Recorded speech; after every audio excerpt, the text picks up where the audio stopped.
Relational Ambivert channel, of course. What are we talking about today? We are talking about narcissists. Has anyone ever come across a narcissist? Do people even know what a narcissist is? They can come in all shapes, forms, and sizes. They can, oops, I've not even connected that. They can come from anywhere. They can come from absolutely anywhere. In your family, in your friendship groups, they can come, I don't know, they could come, one moment, they could come as your partner potentially in your relationships. And what they can do is they can potentially ruin your life. It sounds crazy, but they can. Hi Shelley, how's it going? Hope you're okay. It's really nice. Is it nice in Ireland, by the way? It's really hot here. How's the weather in Ireland, by the way, if you don't mind me asking? So yeah, tonight's more of an open conversation. It's going to be I'm going to be talking about narcissists for a while. I'll be reading comments that are related to that for a while, and then I'll go to open chat later on. But it is an open conversation. I can have a sip of water. It's very warm. This is not about diagnosing people. I'm not qualified to diagnose anybody. I'm not a psychologist. I'm not a professor or anything like that, obviously. But I'm going to be discussing, but I do have experiences. of dealing with narcissists. I absolutely fucking do. And I've learnt the hard way. Trust me now, I've learnt the hard way. I don't have all the answers. I don't have all the knowledge, but I've definitely come across them. Shelley saying, don't forget to like and subscribe. And thank you. Thank you, Shelley. I'm just going to pin that message. Thank you so much. Very hot as well. Yeah. I'm not used to it, Shelley, if I'm honest. So a lot of people use the word narcissist too casually online. You could see some traits in an individual, for example, like a selfish person or whatever. And then what can happen is, you can deem them to be a full-on narcissist, which is not always the case, I think, in my opinion.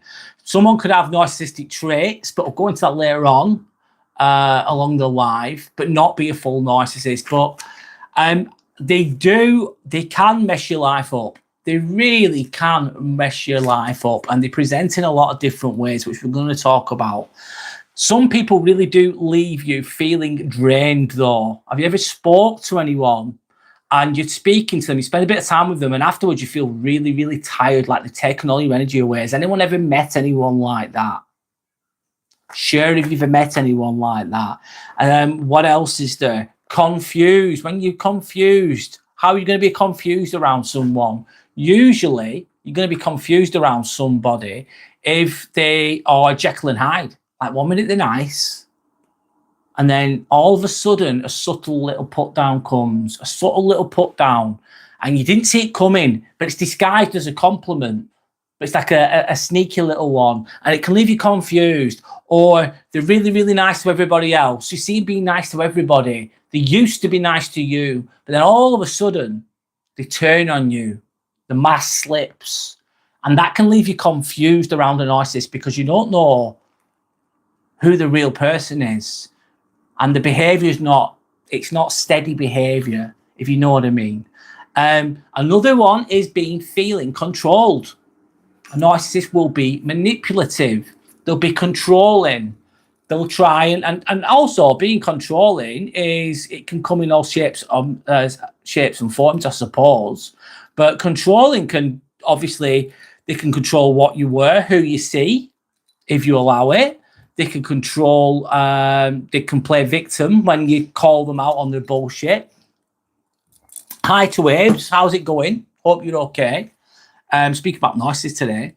Or they can make you feel emotionally small by putting you down, by stripping away your self-esteem, potentially. That's what narcissists can do sometimes. And I think that most people out there have experienced someone like this at some point. Shelley's saying narcissist it's a pandemic. It's everywhere. The hallmark of narcissists is all about me. Yeah, that's a big one. Me, myself, and I. If you hear someone speaking, we all say me, we all say my, we all say I in our sentences. Of course we do. Me, myself, and I. But a narcissist will be going on and on and on and on about themselves all the time, which just basically means, in a nutshell, extreme selfishness, doesn't it? Extreme selfishness. But what we're doing today, we're just understanding the behaviors. You guys might know all the behaviors sometimes. You might be able to spot them. You might already know about them. But if you can spot the behaviors, if you can see a narcissist before you even get to know them, then you're winning. You're winning, in my opinion. Because you're going to avoid all the crap that they're going to bring to the table. But sometimes, in my experience, I learned the hard way. I really, really did. I did not do it the easy way. I did it the hard way. Basically, I got manipulated and basically taken the piss out of for a good few years by narcissists. Did I allow it? Yes, I allowed it. Was I aware? No, I was not aware at the time. To be honest, of course. Also, basically, in a nutshell, dealing with narcissists is about protecting your peace, about protecting your fucking peace, and your energy are priceless, man. You need to look after those things, because there's some people out there, narcissists, that are all over the world, and if you come in contact with them, they can make your life a living hell potentially. I have to say, narcissists also tend to have high egos, massive egos, huge egos, toxic egos, not healthy egos. Absolutely, Abes. Shelley's then saying, my sister is a narcissist. The worst part is the gaslighting. So the worst part is the gaslighting. Have you got any examples, Shelley, of what she'd do in the past? Remember you saying she was straight out of the box, just like that. That's interesting. It's like, because of yourself, you're not like that at all, and your sister is. So that's her character. That's who she is in a way.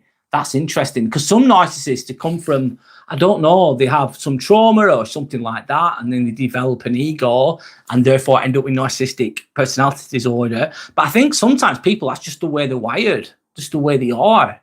I think it depends on the individual, I suppose.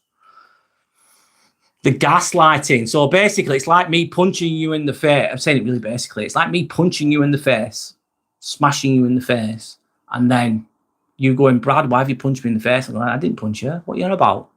I didn't do anything. And that's what that would be. That's a basic of gaslighting, or saying, or me telling you, you did this, you did that, you. And you're like, no, I didn't. Well, yeah, you did. And then basically, gaslighting is basically me convincing you that you've done or not done something, in a nutshell. Abe's is saying it's even more horrible if you have a crush on a person and they end up being a narcissist. Yeah, done it. Abe's got the t-shirt, mate. Literally got the t-shirt. Honest to God. Yeah. It's not good. And the best thing you can get out of that fucking situation is, one, to learn from it, and two, not to ever go nowhere near them ever again. Oh my God, no, they are the worst. They're not good, mate. They're not good. Has that ever happened to you, Abes? Have you been in that situation? Anyway, so have you ever met anyone that's just made everything about themselves? I once went on a date, right, a long time ago, and it was a long time ago. Anyway, I met this woman, whatever, and we were sat in a pub, and all she did was talk about herself, right? All she did was talk about herself. She talks and talks and talks and talks and talks. She didn't ask me a single question about myself. It went on for hours. And after it, I felt really tired. And then she went, oh, that was really good chat. We'll meet up again. And I went, yeah, okay, whatever. At the time, I said, yeah. And then I never saw her again. I thought, fuck that shit. But all she talks about was herself. I thought, you're selfish. You're so self-absorbed, so selfish. I thought, I didn't want to be with a person like that, because I've done it in the past. I've been with someone who was just all about themselves. They just talk about themselves. I remember doing Muay Thai kickboxing, and I fell over on my ankle. I did have like a flying elbow onto the pads, and I was a barefoot, and I jumped up, did the elbow on the pad, and I landed on my ankle. So I went over on my ankle. All my weight went onto my ankle, which really, really painful. Anyway, it ended up like a cannonball. It felt like a cannonball. Big, huge thing here. Anyway, huge ankle, inflamed or whatever. And I couldn't drive home. So luckily, the gym instructor drove me home. I got up, walked into the house. My then partner at the time, this is a long time ago, by the way. It's probably about 2009, I tell a lie. And I hobbled in pain. And she obviously said, oh, what's happened? She asked me what's happened. And then all she did was talk about how bad a day was. And all I needed was some help. I needed some fucking help. I was limping. I was in pain. And she was drinking. She used to drink every day, loads. And she drank, whatever. And then I was just in pain.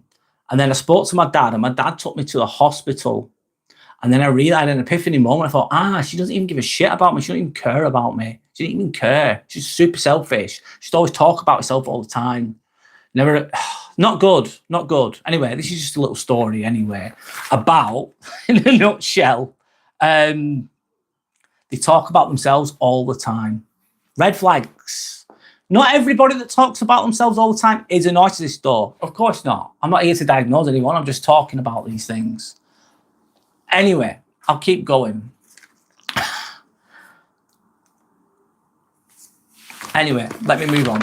I'll do the best I can, guys. It's really nice outside today. It's absolutely lovely. It might be a quieter one today, but it's all good.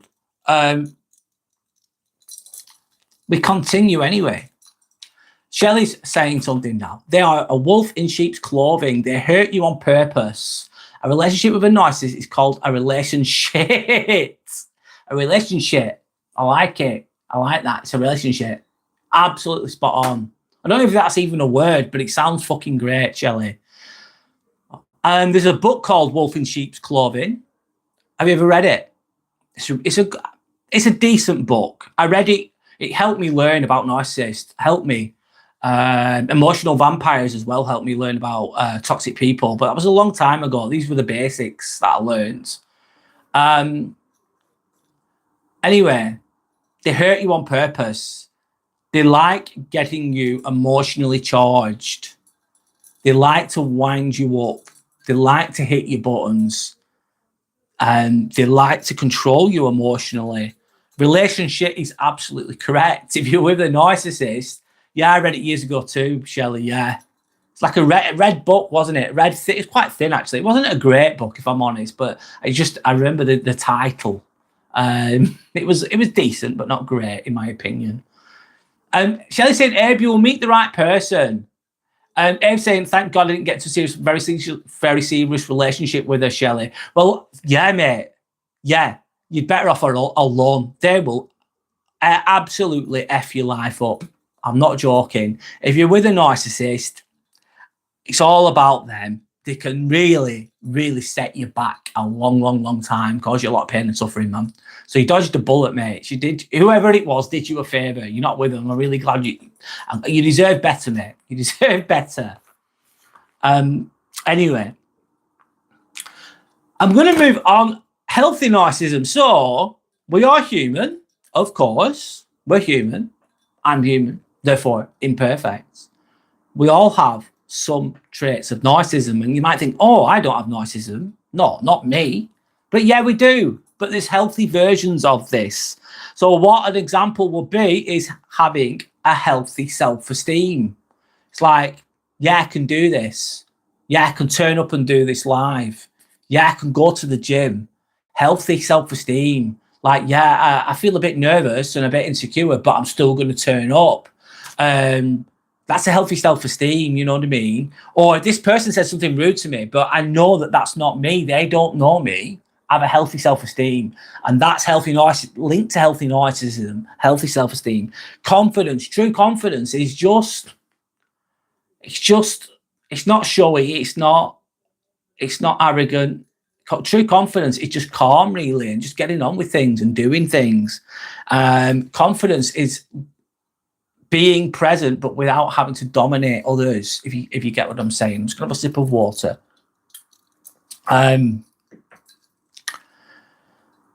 Yeah, confidence without needing to dominate others. I don't feel the need to dominate others. I don't feel the need to convince people to think certain things. I don't need that. I don't know if anyone else does that, thinks that. I don't need anyone to do anything. I don't want them to do anything. I just want people to enjoy their lives and live autonomously. Confidence is not feeling the need to dominate others. A narcissistic person would want to dominate others. They want to control others. They want to have people under the thumb. They want to control everything. But a truly confident person with healthy narcissism wouldn't give a fuck about that shit, if you get what I'm trying to say.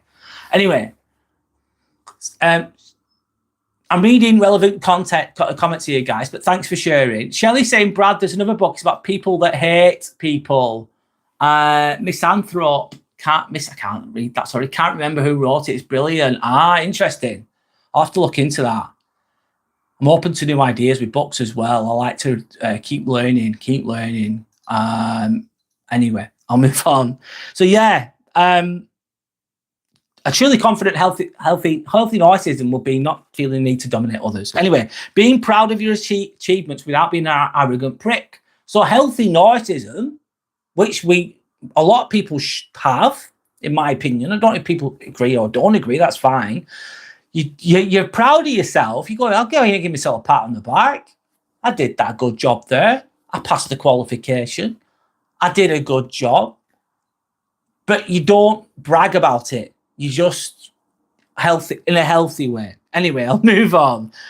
So you're being proud of your achievements without being arrogant. An arrogant person will be telling you about their achievements all the time and rubbing it in your face, going on and on and on about it.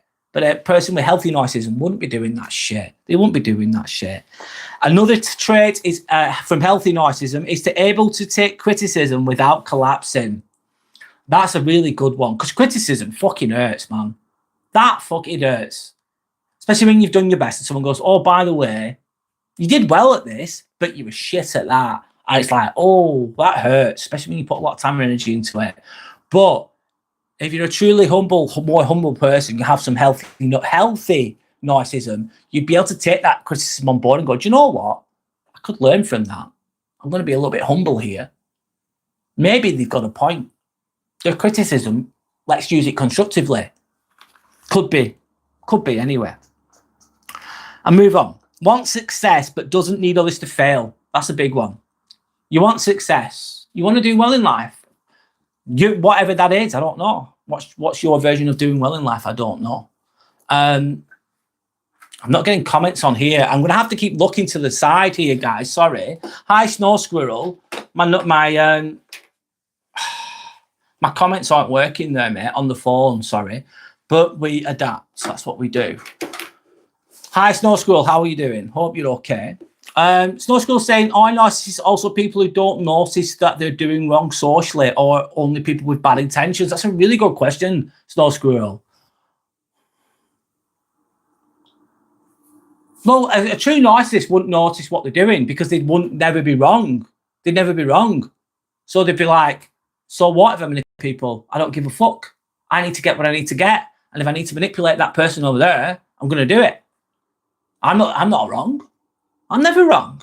I'm perfect. A narcissist. I'm pretending to be a narcissist here. I think it could be a mixture of two, or people with bad intentions, Snow School saying. Some people just have bad intentions. I think it could be dependent upon the individual that is a narcissist, potentially.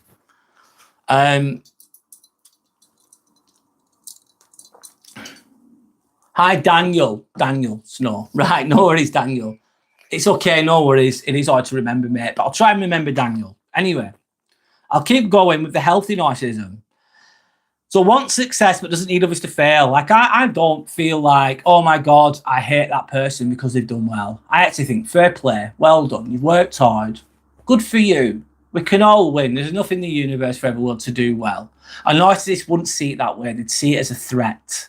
They'd see it as an attack on as an attack on themselves, if you get what I'm trying to say.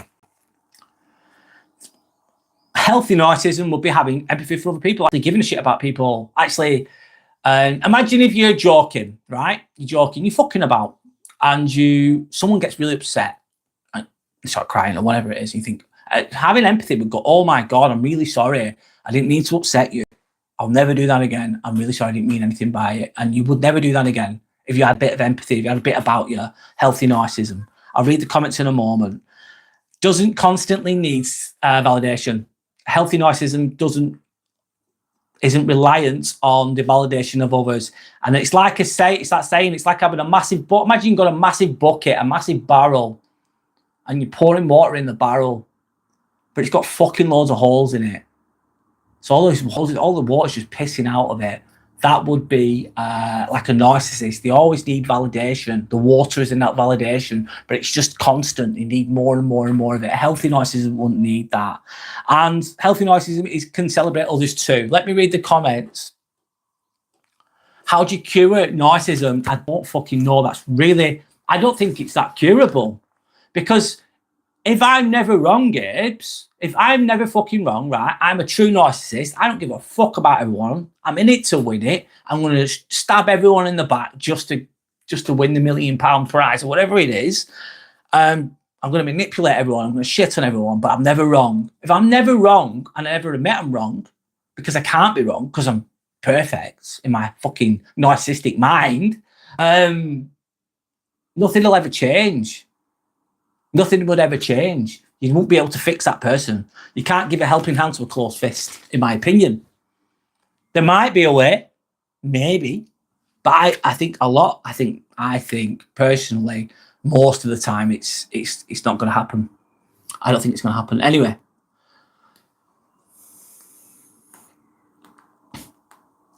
Anyway, let me go to the comments. Shelley's saying, I have to keep turning to the screen here. I've got my PC at the side. Dealing with a narcissist can be very dangerous, Brad. They are fixed on power through a mask of charm. Absolutely correct. Absolutely correct. It can be very dangerous. They are fixated on power. And if you're a threat, if you're competent as well, Shelley, imagine you're really competent. Everyone likes you. You're the next in line for the job. Really are, because you're so good for whatever reason. And a narcissist was going to think, oh, I want that position. I want that power. They're trying to take it from me. I'm gonna fuck them up. Basically, it can be dangerous as hell. Then also, on that note, a narcissist, insecure person, let's go with insecure person. And insecure people can be very dangerous too. Narcissist and not narcissist, they can be very dangerous too. Anyway, shall I say, how do you cure narcissism? Is there even a cure? I think I answered that, Abes. I don't think there is.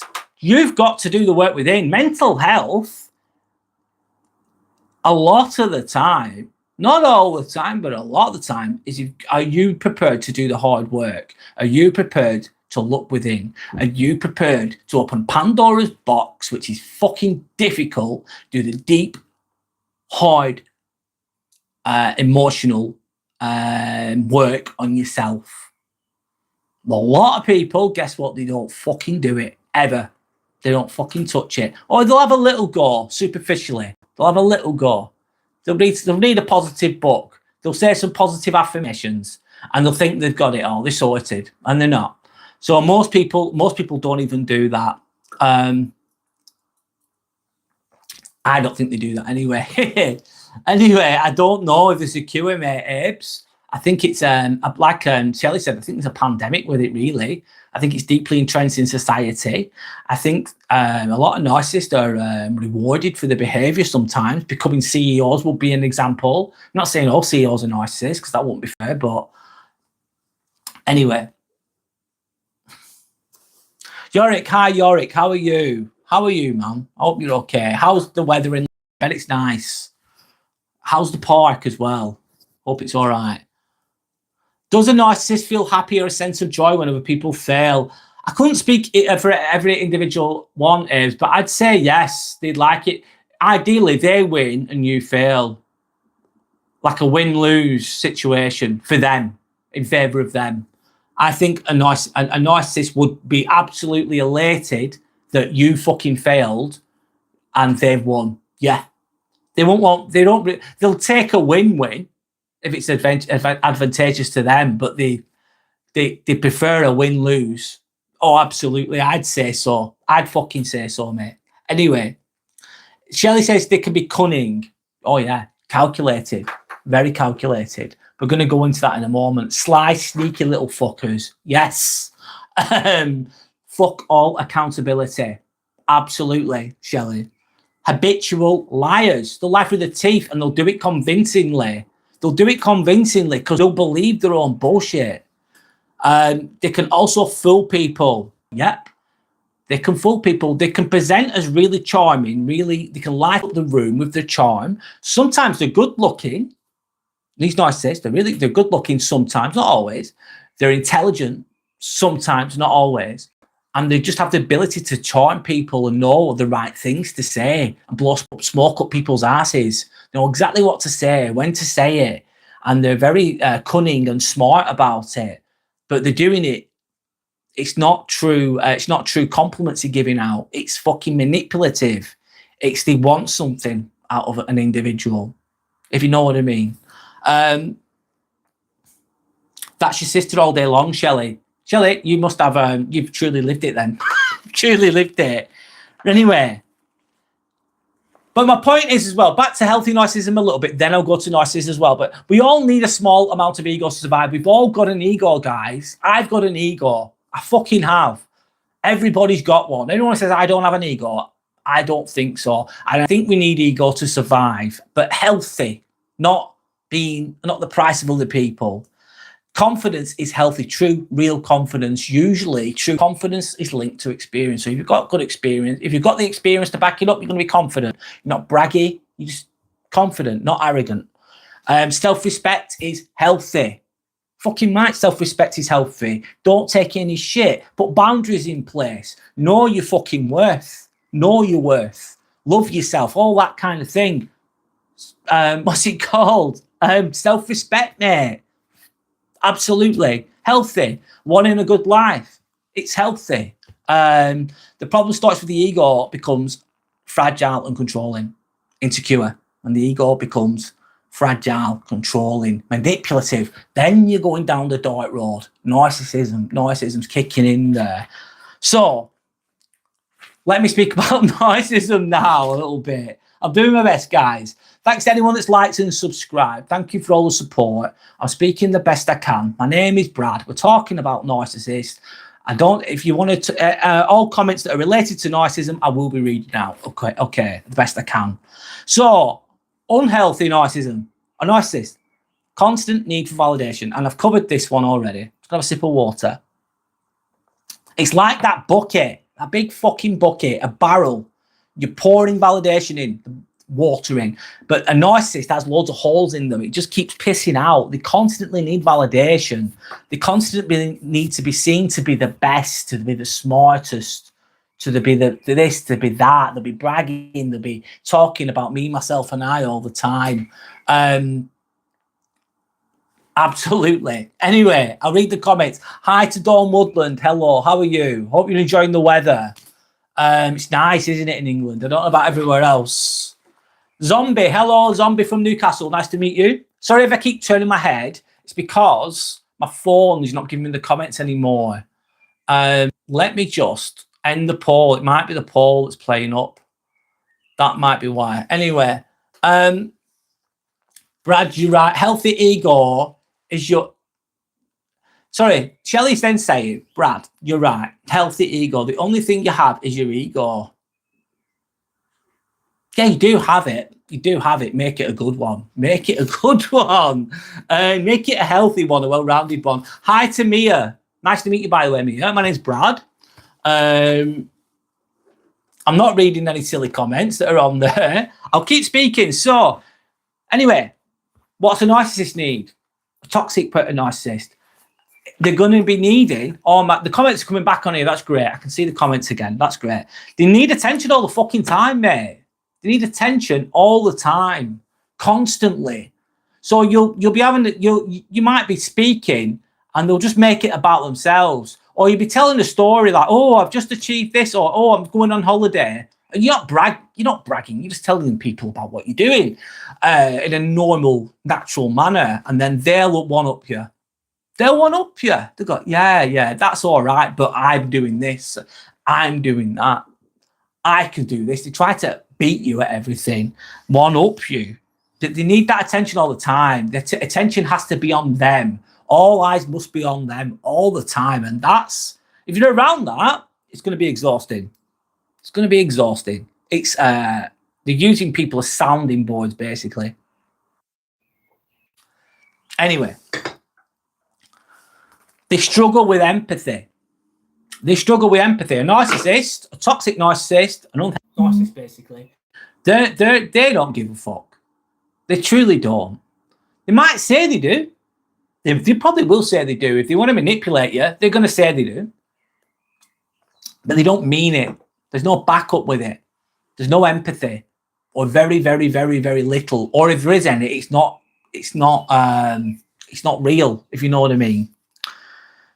They manipulate conversations. Another trait of a narcissist would be they're manipulating conversations. I'm just having a sip of tea, sorry. They manipulate conversations to suit themselves. They'll use your words against you. They'll put words in your mouth. You didn't mean that. You meant this, didn't you? They control the narrative. They're always trying to control things all the time, trying to control the conversations as well. Makes everything about themselves, like I've said before. It's all about me, myself, and I. Hi, zombie. I am always in the wrong no matter what I do. With my what? No, so you're always wrong no matter what you do. What do you mean by that, zombie? If you don't mind me sharing, by the way. What do you mean by that? And I'll read it if I can. I'm trying to understand you, that's all, mate. Anyway. They're very defensive when criticised. Can't take criticism. Can't be wrong. They can't be wrong. A narcissist can't be wrong. They're never wrong. There's no accountability. You're always in the wrong no matter what you do with your girlfriend. How old are you, by the way, zombie? How long have you been with your girlfriend for?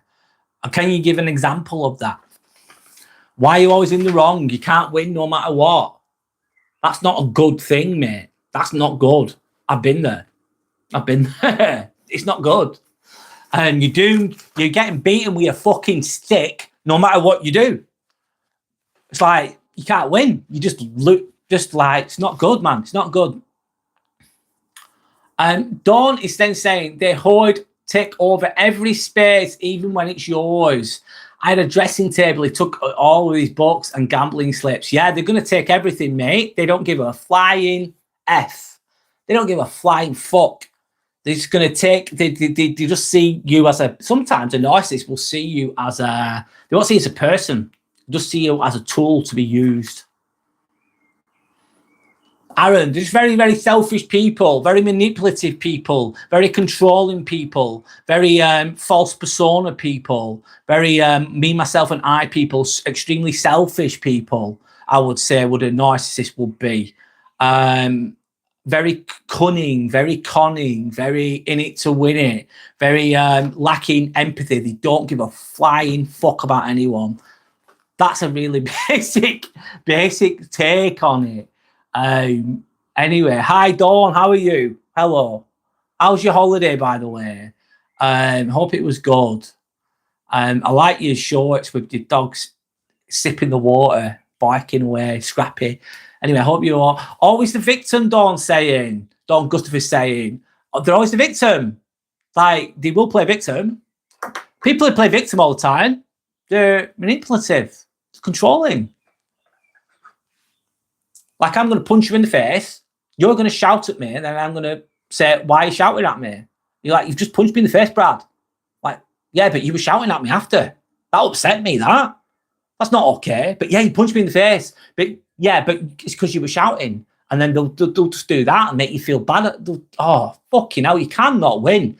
I don't think you can truly, I don't know. You can win with a narcissist, but I don't think you can win with words, with a verbal battle.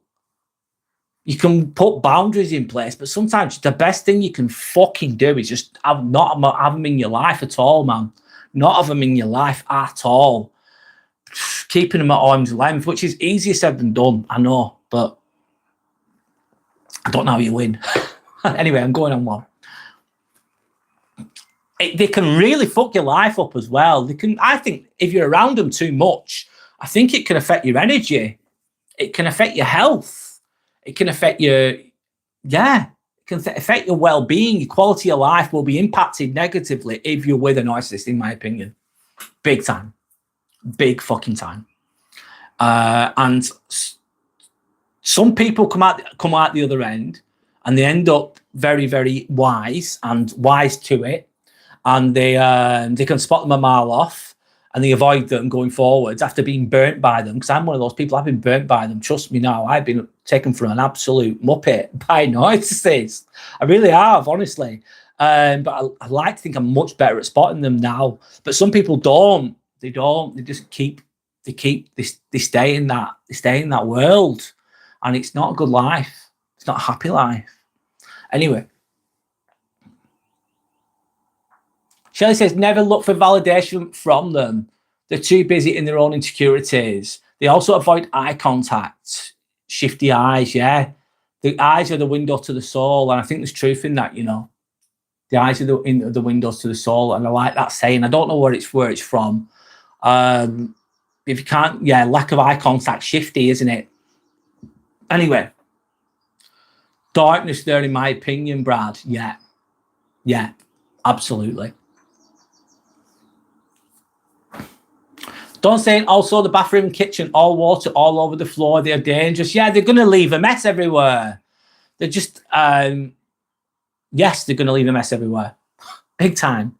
But the thing is with the narcissist, it's not like they just give you all the bad traits all the time. They're there, but they have a charm. Some of them, imagine, we'll just use a guy as an example. Good looking guy, stunning looking man, let's say. The women love him. They fucking love him, man. He's got the gift of the gab. He's smart, he's intelligent, he's charming, he's funny, he lights up the room, he controls the room. He's the alpha, whatever you want to fucking call him. And then people go, oh wow, he's fucking amazing. And they fall for it. They fall for it. And he says the right things. He charms you, man. Charm is a charm. There's genuine charm, or there's fucking manipulative charm. And it's manipulative charm. So they know what to say. And they love bomb people. And then, so it's like having a Ferrari. You've got a Ferrari. Imagine you've got a Ferrari. You look at the outside of the Ferrari. It is stunning. It looks so good. It's the best looking car I've ever seen. But inside, it's an old Ford Escort from 1989. And that engine's fucked. It keeps breaking down. But you think you've got a Ferrari. You think, oh, I've got the Ferrari. You haven't got. You've got a fucking broken down Escort, mate. It's fucked. It's going to keep breaking down. It's unreliable. But that charm and those looks can be, and women have this as well, by the way. I'm not leaving women out. It's men and women that can be narcissists, of course. But people fall for it. People fall for that charm. And then all those negative behaviors come later, usually. There's different types, of course. It was good, the holiday. Good morning. I'm glad you're having a nice rest. How long have you got left? I hope you've got a bit of time left. I think you got a week left, haven't you? Correct me if I'm wrong. They should come with a government health warning. Well, in an ideal world, yeah. Toxic, do not touch, stay away. Basically. They can be a danger to your life, potentially. Yeah. They'll take everything and leave you an empty shell with fuck all left. And they won't give a fuck.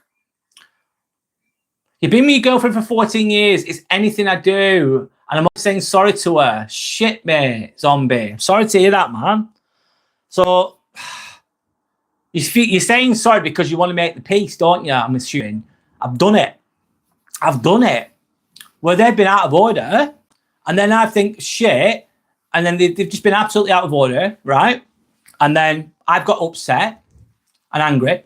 And then I've wanted to resolve it, but they give you the silent treatment. They won't talk to you. So you start saying, I'm sorry, I'm sorry, I'm sorry. I didn't mean to do it. I didn't mean to upset you. I just want us to be friends again. I want us to be happy. I don't want to fall out with you. I'd say shit like that. And then maybe they'd go, oh, it's all right. Don't worry. I'll let you off, even though it's them that's been a dickhead. Zombie, I don't know your full story, man. And it's your life. I don't know your full story. Does she ever admit she's wrong? Does she ever admit she's wrong? Does she ever apologize to you? Should work both ways. We're human. Should apologize to each other, in my opinion. Anyway. Dave's asking Dawn about her pets. It's nice. For years, I used to see narcissist people as obstacles. I control myself around them. Fuck that, Brad. Yeah, fuck that. Absolutely. I could, oh God, I don't always like diagnose people's narcissists in my head, but I look at the traits. I think that's narcissistic behavior there. So I can't diagnose them because I'm not a healthcare professional or whatever, but I can spot it now. I think staying away from that one. I can see it within a few. All I've got to see is read is a bit, watch the body language. I watch how they treat people and talk to people. I look at the behaviors. And if I see any red flags, I think, right, let me see. And then I just shut the fuck up. I observe. I'm quiet. And I watch what they do, not what they say. And then it helps me to basically all the charm and all the bullshit. I just don't have any time for them. I shut them down, really. I'm a bit cold, really. I'm a bit cold with people like that. I don't really buy into it, if you know what I mean. Anyway, so let me keep going. They can appear charming at first. Like I said, a narcissist is going to appear charming, especially to begin with. They need to get you in. They need to suck you in. They need to sell themselves. Hot and cold behaviour, mate. Not that 1 minute they're nice. I remember being with someone. 1 minute I've been getting, oh, you're perfect, Brad. You're amazing, Brad. Yada, yada, yada, yada. Blowing smoke up my ass. Like, oh, nice one. I'm a king.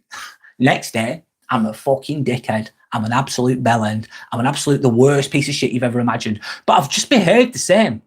I've just been myself. Like, I was the same person yesterday as I was today. Yesterday I was the king. Now I'm the bad guy.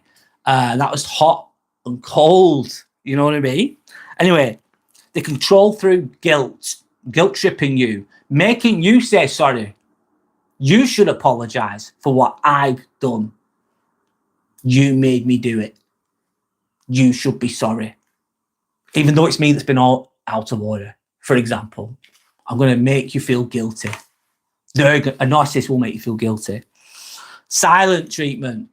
That's a motherfucker, in my opinion. Silent treatment's a motherfucker. It's like you've had an argument, and I get you might need to cool off. You can't always resolve the argument straight away because tempers might be flaring. You're in a relationship, you're going to argue. It's normal. But a healthy relationship, you'll communicate afterwards after you calm down and you resolve it and you move on, ideally. But with a narcissist, they'll be assholes with you. They'll be out of order. You'll get angry. Then they'll just give you the silent treatment. Massive form of manipulation. They give you the cold shoulder. You want to resolve it, but they're just not speaking. They're controlling the narrative with that, which can lead to confusion, of course. Anyway, let me read the comments. It's saying, do you apologise for even for her mistakes, Zombie? That's not good enough, mate. You deserve better. I don't know the full story. Don't say I want the old Ford Escort. You want the old Ford Escort? At least, yeah. Actually, if it's an old Ford Escort and it's all done up and it's fixed, it's a nice car. Please, it's a classic, isn't it, Dawn? Yeah. You don't want the Ferrari, though, pretending to be something it's not, I suppose. Anyway, you're back to work on Thursday, Dawn. Jelly saying, I gave my best to my sister. They only treat you like a minimum. She's under an illusion that she's fucking brilliant. Yep, narcissistic traits. They're perfect. They're brilliant. They're the best at everything. They'll make sure they tell you that they're the best at everything as well. Over and over and over again about how great and fucking amazing they are. How brilliant they are. Bablu Bammer, welcome back. How are you?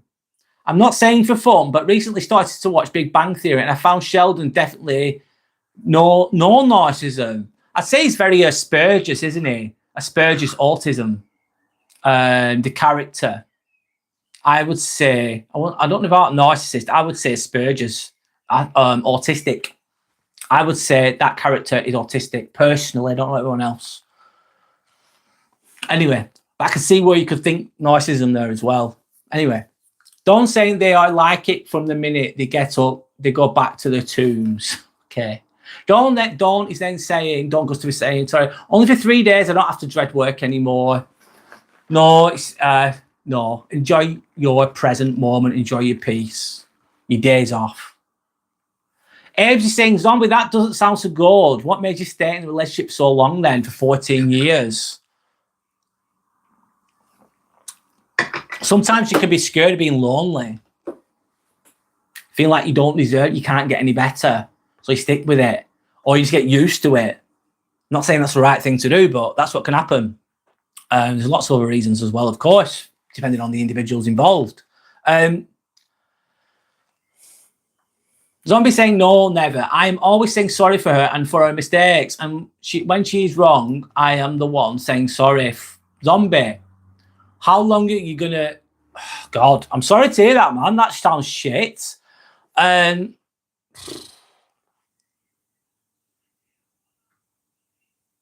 deserve better.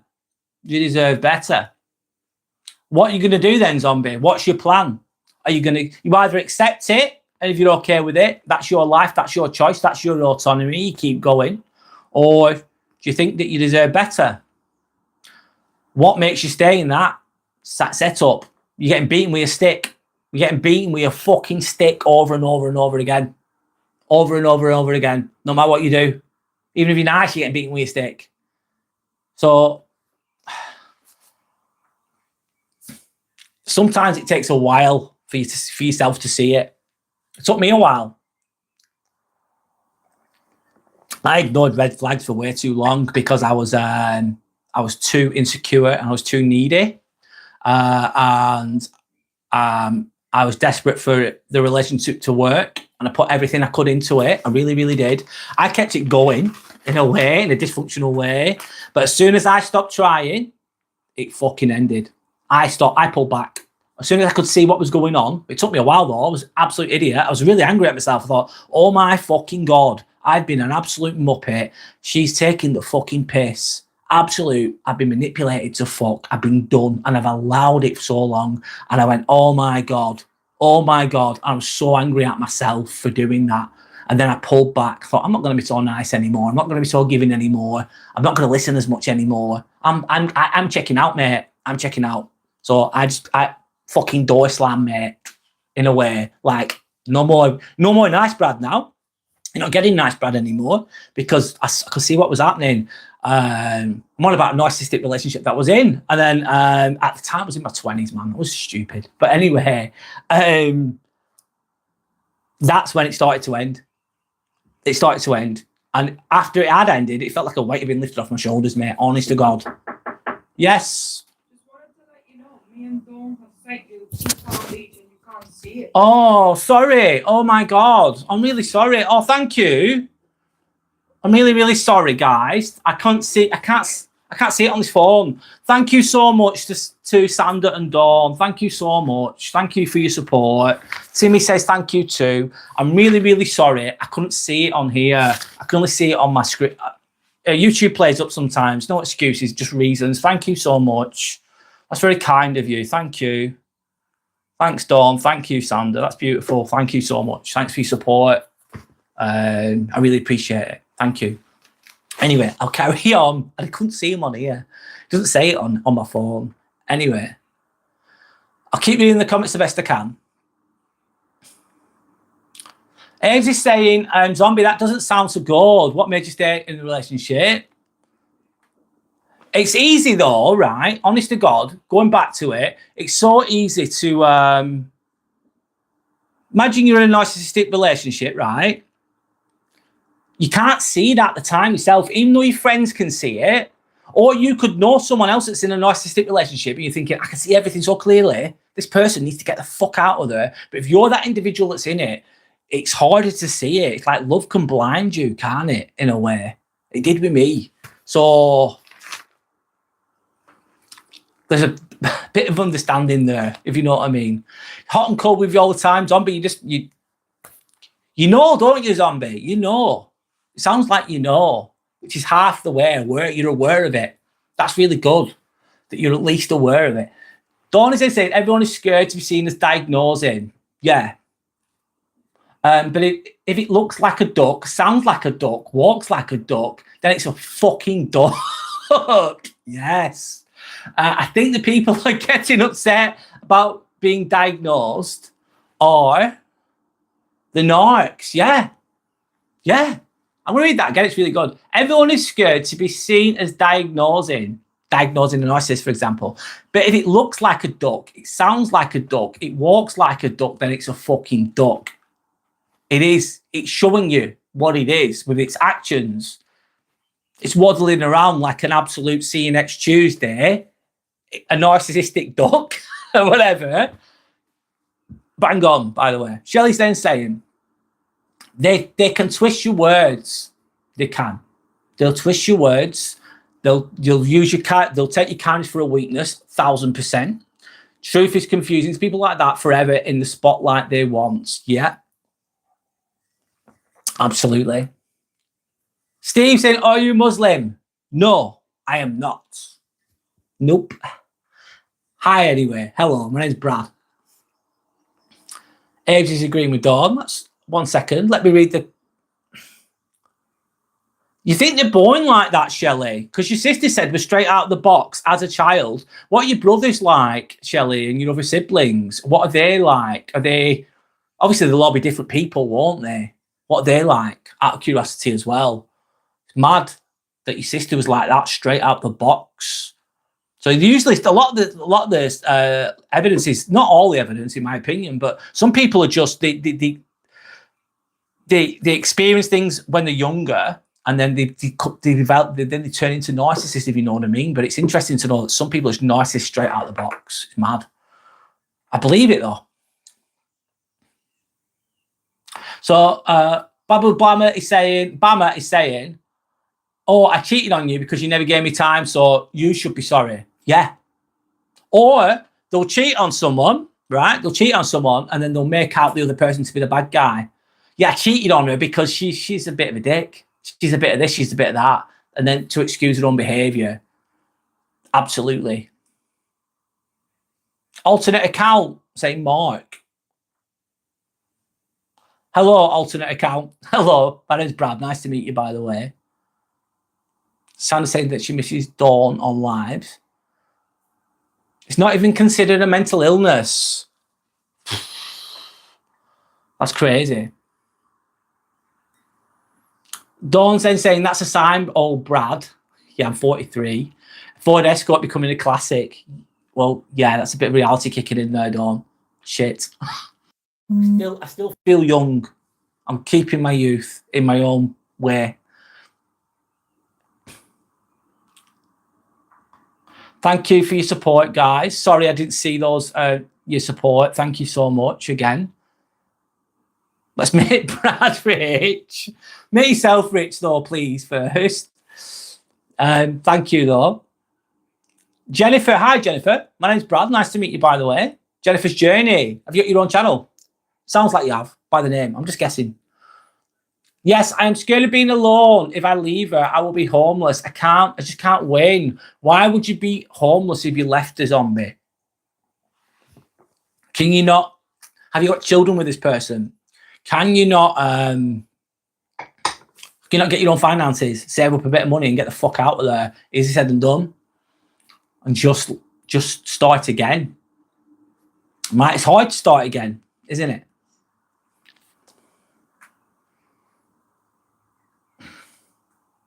Anyway.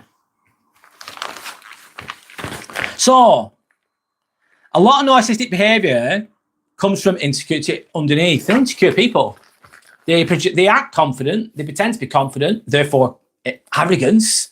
But they're insecure inside. Insecure people are very dangerous, very, very dangerous when they project it onto others, especially. Never underestimate them fuckers.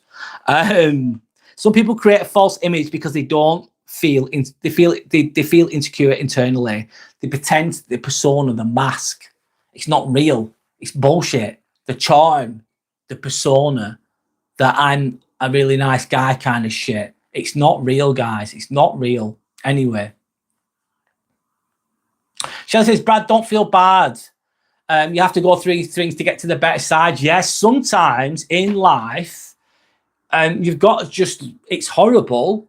It's painful. But there's only one way to learn sometimes. It's the fucking hard way. And I did it the hard way. I did it the hard way. I didn't know any other way, though. So I had to fuck up. I was young. Anyway. Jennifer saying, good for you. Thank you, Jennifer. Nice to meet you, by the way. Thanks to anyone that's liked and subscribed, by the way. Thank you for your support. Sanders marched to the door to get me told. Thank you for the... Yeah, I appreciate it. Thank you. Did you ever hear a phantom of mirrors? That's what a narc looks like. All they see is wonderful. Yeah, all they see is the false persona of perfection. So, what are the traits? We'll talk about the traits in a moment. I haven't seen, I've not seen Zuki for a while, Dawn. Hope he's all right. Hope he's got a job. I hope he's getting his own place. I think he's working on getting his own place, isn't he? Anyone that's enjoying these types of conversations, I do have Discord available. It's just in the beginning stages. There's a community being built on there. You're more than welcome to join if you want to. Just click on the... just look up my channel, look at join, and then you can do if you wish, by the way. Shelley said, don't forget to like and subscribe. Thank you so much. Kratos, hello. Don't know what you mean by that. Mr. Perspective. Hello, Mr. Perspective. 43, lived in Darwin. You've remembered well there. Correct. Correct, Mr. Perspective. She's pure toxic. She's 13 years younger than me, the youngest ever. Everyone else just living their lives. You're right, Brad. Straight out the box. I think we're all... are we all different out of the box, meaning when we're born, our personalities? I think that we are. I think we are. I think we have choices, though, to make. We can be a healthy version of ourselves and an unhealthy version of ourselves. We have autonomy in a way. So Zombie saying, I have a child with her. She has all my cards and my money. What the hell, man? So she's got, do you work? She's got your bank cards. She's got all your money. She blames you for everything. I'd be changing that. I'd be getting my own bank account. I'd be setting it up. I'd be making sure I was working. I'd be getting all my money to my account. I'd give, obviously, money for the child and etc., etc. I'd start saving up some money and then I'd get the fuck out of Dodge if I could, if I was in that situation. Easy for me to say because I'm not in that situation like yourself, of course. The child can be used as manipulation as well a lot of the time with narcissists. They'll use a child all day long, sadly. And that's really bad for the child as well. Horrible, actually.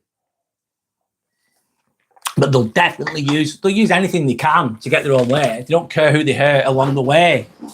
Talking about narcissism here, guys, by the way.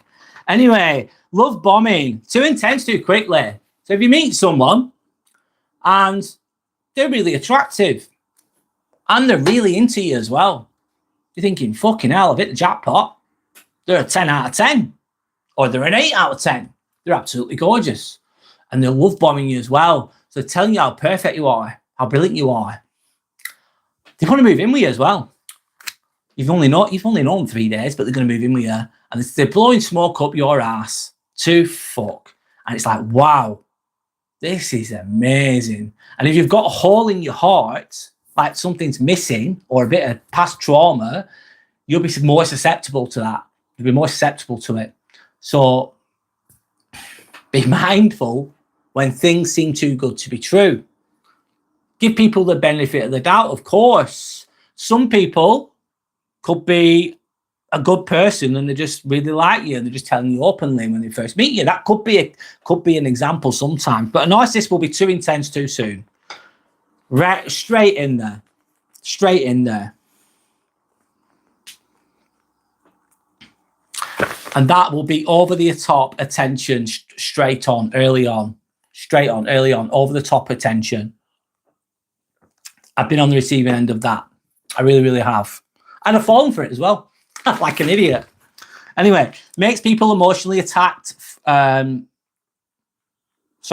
Makes people emotionally attacked fast. So it's they're going to get that emotional connection to you fast. They're telling you they love you after a week. I love you. It's like, you know me a week. Bit too fast. Anyway.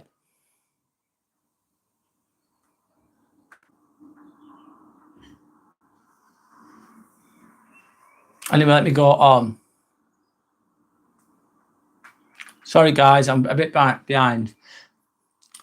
Dommy's saying, got the child swearing at me. No, it's not nice to hear. Your son's swearing at you. I'll talk more on the next one when you're on. Thanks. No worries, Zombie.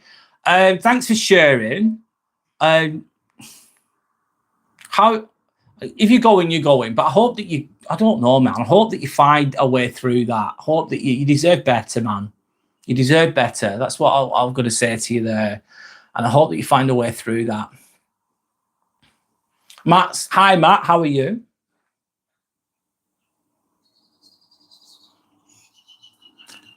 Mr. Perspective is really into Sander. Okay. It's not the best way to pull, mate. You know what I mean, Mr. Perspective? It's not the best way, lad. It really isn't. I'm just giving you some advice here, mate. It ain't. It just sounds a bit simpy and a bit like shit. Honestly, I'm being real with you. And on here, no, it's not how to do it. You're going to get a lot of rejection if you carry on with that tactic. Honest to God, not many are going to fall for that one.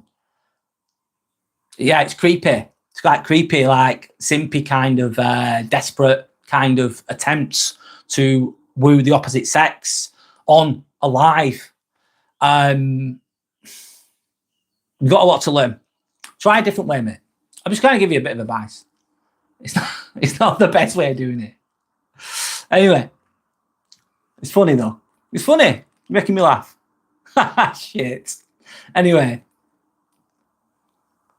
What does age have to do with being creepy? What does age have to do with being creepy? I think it's the behaviour behind the age, in my opinion, Abes. I'd answer that. It's the behaviour behind the age. I think it's more about behaviour, not the age as well. I don't think it's right for like a 60-year-old guy to leech over an 18-year-old. I think it's disgusting. I don't think it's right. I think it's fucking weird, if you know what I mean. Just an example there. Sander's giving benefit of the doubt there. Okay. Anyway. How's your wrist doing, Matt? Hope he's okay. Brad, they never give access to themselves. They use the words as weapons, or they'll use your words as weapons, or they'll just create words as weapons. Words are very powerful. Really powerful, potentially. But a narcissist will do that, yes. A narcissist will have lack of accountability, always. Never accountable, never wrong. Always someone else's fault. Rarely admits fault. Always has an excuse. And they somehow, like Dawn said before, they become the victim. So they'll mess things up. They'll behave in a very inappropriate manner. They'll have been bang out of order. They've been absolute fucking arseholes. I'm talking about narcissists here. And somehow they'll become they'll do all those shitty things, and they'll still end up as a victim in a mess that they've made themselves. Age is saying, zombie, things will get better. You're always welcome to share your thoughts and feelings in the Inspirational Ambivert community. Thanks, Age, and absolutely correct. Yes, you're more than welcome in here, zombie. At least share. I suppose it's easy to share something in this format because one, your face isn't on your icon, which is absolutely fine and understandable, and you can type away on here. And I think that's the beginning of change potentially by sharing things. Problem share is problem half sometimes. But yes, you're more than welcome here if you want to, of course.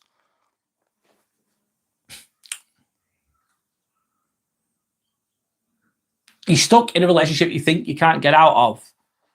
If you think you can, you're right. And if you think you can't, you're also right. Zombie. I think you can if you put your mind to it. I think you can. If you want to. It's your life though, of course. Sandra's got her own, it's called Creation Cozy Home, and it's on Instagram. I don't know if anyone uses Instagram, but Sandra's got her own cooking channel, basically. Creation Cozy Home, yes.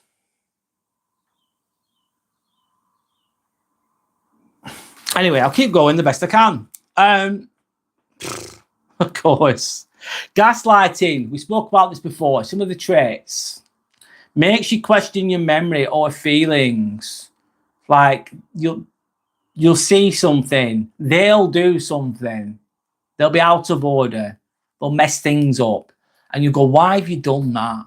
Why the fuck have you done that? Why have you just messed everything up? And the narcissist will go, I didn't do that. Why? Why saying that? You've got a bad memory, haven't you? You can't remember anything, can you? You keep making mistakes. You don't know what you're talking about. I didn't say that. I didn't do that. Gaslighting. So they create a false narrative, and then they try and get you to believe it. Anyway, another one is you're too sensitive. You're too sensitive. So I'm going to be rude to you, but you're too sensitive. So I've been the rude person. I've been absolutely out of order. I'm going to make it you're the sensitive one. You're at fault. That's a classic one. They can slowly damage your confidence. Absolutely. Anyway, let me just have a sip of water, guys. Aiden, hi Aiden, how are you? Hope you're okay. Thanks to anyone that's liked and subscribed. Timmy says hello. Thanks for all the support as well, guys. I really appreciate it. Validation seeking needs constant praise. An approval junkie. I'll say it again. An approval junkie. Always needs that praise. A narcissist will always need that. They always need to be the best one, the brilliant one, the star of the show. They always need that admiration. It's never enough though. They always need more. It's constant. Social media, attention, obsession, sometimes. Image becoming everything. Persona becoming everything. Persona is the false self, really. It's an act, it's a mask. That being their everything, of course. You have to look the best, be the best, dress the best, or whatever it is. Emotional control, silent treatment, like I spoke about before. Aiden saying ego. Yeah, we all have an ego, Aiden, and that's okay. A healthy one, but it'll be an over-inflamed ego. Have you ever come across a narcissist, Aiden? Has anyone else come across a narcissist? The ones that haven't spoke about it yet. So silent treatment. They'll just go cold on you. What's it called, that? I'm trying to think. What was it going to say? I forgot the words, guys. Sorry. Sometimes being humble is hard for folk. Yeah, don't ever be humble. Some people it is. Some people it comes naturally, Aiden. Just comes naturally. If you're humble, it's just, you don't even think about it. You just do it. You just do it. You don't have to plan it. It just comes out in your behaviour if you're a humble person. or show signs of humbleness, but a narcissist will probably never do it. Brad, they will put you down, belittle you, try and make you look smaller, try and make you look weaker, try and have a laugh at your expense. Passive aggressive. Everything is a criticism, never a compliment. They're chipping away your confidence there, aren't you, really, then? They're chipping away your self-esteem. They criticise everything that you do. You didn't answer me quick enough. You didn't answer me quick enough. Why are you not giving me an answer now? What the fuck is that? Not good enough. They'll say something like that. I'm giving examples. Criticising everything you do. Constant criticism. Nasty as fuck. In my opinion, they would never will be my reality. No way in hell. Too old, too wise, too experienced. Seen it, done it. The beauty of going through it and coming out the other end of it is that you'll never do it. You hopefully never do it again. Some people do. Some people like moths to a flame. Some people just go back and they just keep repeating the process and they never grow from it. They never learn from it. But if you do, it's a great thing. Is it easy though? I don't think it's easy. I really don't. And everyone learns at different rates than others, which is okay. Everyone's got their own path, their own journey. Anyway, I don't believe I have, but I tend to not take on negative energy. That's good. It's great. You don't take on negative energy. How do you do that? How do you achieve that? How do you think you achieve that? Sorry, Ed, I'm asking you a lot of questions there. You don't have to answer if you don't want. Dawn's then saying, I just read something that a dog sniffing is reading his P-mails. Oh, a dog sniffing is reading his P-mails. Yeah. I need to try that, Dawn. I think I'm missing out. Joking, of course. That's funny. Anyway, withdrawing affection. So they've love bombed you. The narcissists love bomb you. They give you blowing smoke up your ass, telling you how brilliant you are, then they pull back. No longer this anymore. Withdrawing affection. Creating confusion or anxiety. That Jekyll and Hyde, hot and cold, is going to create that kind of confusion. Keeping people emotionally off balance. They don't want you as a 10 out of 10 angry. A 10 out of 10 angry, right, is you are fucking raging. You are, red mist has taken over. You're after smashing someone's face in. You couldn't be angrier. They don't want you at that because they can't control that. No one can control a 10 out of 10 angry person. You ain't controlling that person when they're in that mode. No way. That's a 10 out of 10. If you're a 0 out of 10, you're calm as fuck. You're peaceful. They don't want you there either because they can't manipulate you because you're calm. I know myself. I'm compass mentis. No matter what you say, I don't give a fuck because I can see what you are. I know you're insecure. I know you're a narcissist. And I know your tricks. I've fucking dealt with these dickheads before. You're calm. They don't want you a 0. They don't want you calm. They don't want you angry. They want you as a 7 or a 6 out of 10. A bit anxious, a bit on edge. They can control you then. Control you more. So let's just say you're a bit on eggs. You're walking on eggshells. You're waiting for him to go again or whatever. 6 out of 10. They like it when you're like that because then you're pussyfooting around them. You're performing for them then. You're doing what they want you to do potentially.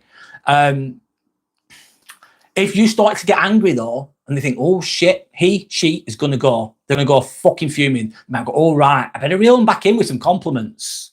I better calm them down a bit. I better blow some smoke up their ass. Give them a hug. Keep them happy. I'll bring her or him down. Don't want them a 10 out of 10. I can't control that shit. That's wild. I'll get them back to an 8 out of 10 if I can, or a 7 out of 10. Or if you're a 0 out of 10, right, you're calm as fuck. You're in a good mood. They go, right, I don't like this. They're too calm. Can't really control them. I'm going to be a dick now. I'm going to be a dick. I know what'll piss them off. I'll do this. I'll swear at them. I'll punch them. I'll break their favourite things. I'll do something to be an arsehole. Then they get you a bit upset. They like that. So it's that constant. I don't know. I'm thinking about an emotional scale here. I'm going on a little bit. But they want to keep you emotionally off balance. A narcissist would want you to do that. Anyway, let me read the comments. Shelley's saying they have that poisonous trait. It's like a boxing opponent. In the ring, Narc versus confidence. A one-word punch, it can be a fucking knockout. What do you mean by that knockout?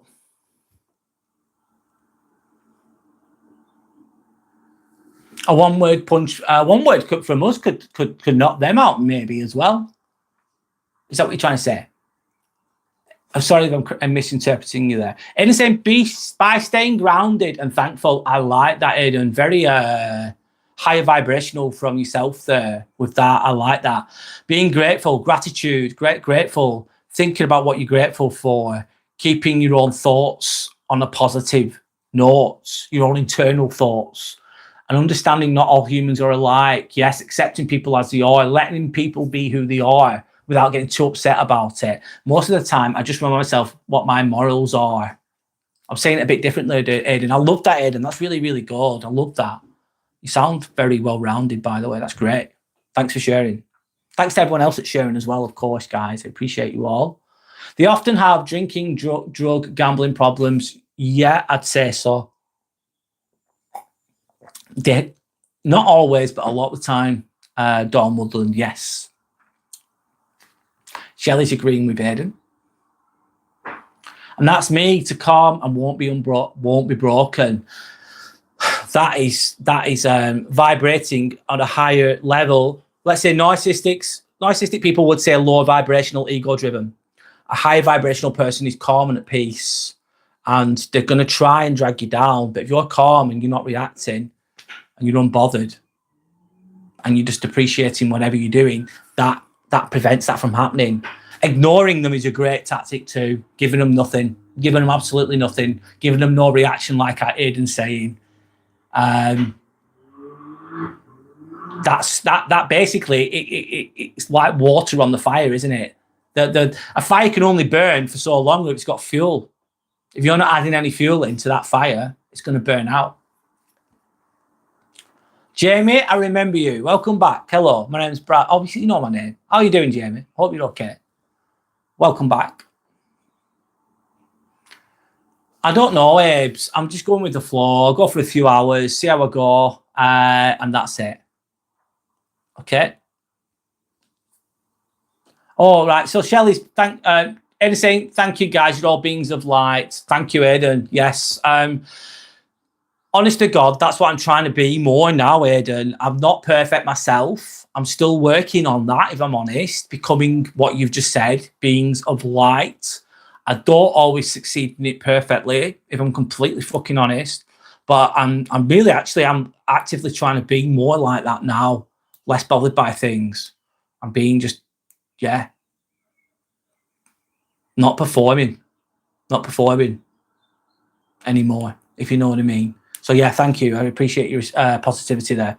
Anyway, Shelley saying, Brad, a one-word punch can knock you out with horrible insults, etc. If you know what I mean. Oh yeah, God, yeah. Something really nasty that goes right to the core, yep, from a narcissist. Anyway, Aidan's saying, no power, no go-to. If the house is on fire, at least it's warm. No power, no go-to. If the house is on fire, at least it's warm. Yeah.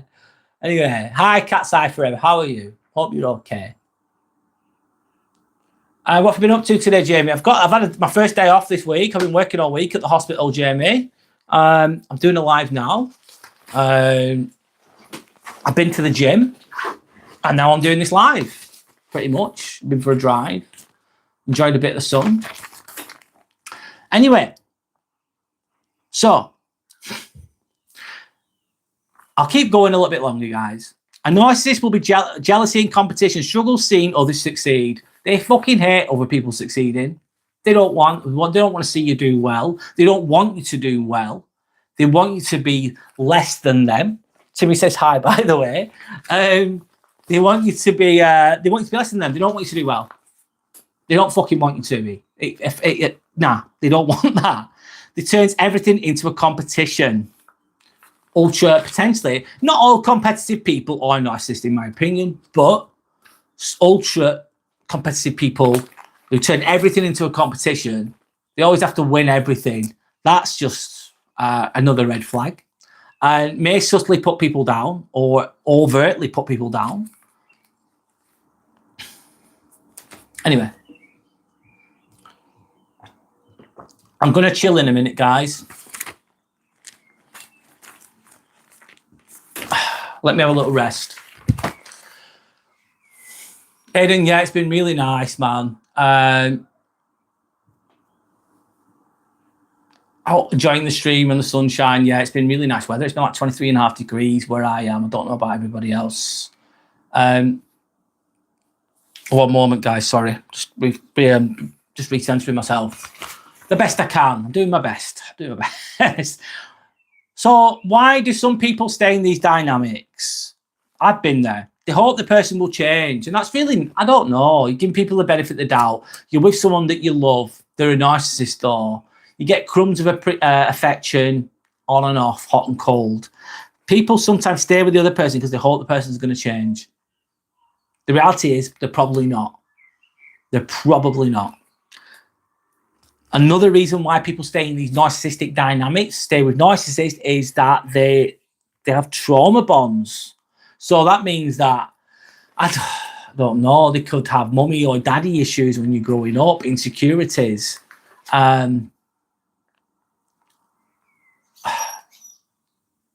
Anyway, sorry, guys, I'm losing my train of thought. Trauma bonds. Fear of being alone is a big one. So people will stay with narcissists because they're scared of being alone. They don't think they can get anyone else or be with anyone better. They're scared of being on their own. They don't want to be on their own, so they stay with the toxic person. Some people have a low self-esteem. I've been there. I still suffer from that sometimes too, having low self-esteem sometimes.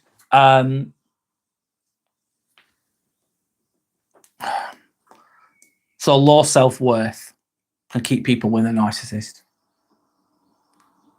Anyway. I'm going to stop soon, guys. Confusion from mixed signals, remembering the good version from the start. So some people will meet the person from the start, hoping that they're going to carry on being like that. They're hoping they've met the narcissist, they're really toxic, etc., and they're hoping that they met the narcissist, they're charming, they're all this, they're all that, and they're hoping they're hoping to get that back again, that magic back again. That love bombing back again. They're hoping for that moment. So some people stay with narcissists because of those reasons. So, thank you. Anyone that's watching, thank you for all the likes and subscribes, by the way, guys. I really appreciate the support. Yorick saying my pedals come off my bike at the park, so I was just dragging the bicycle and walking.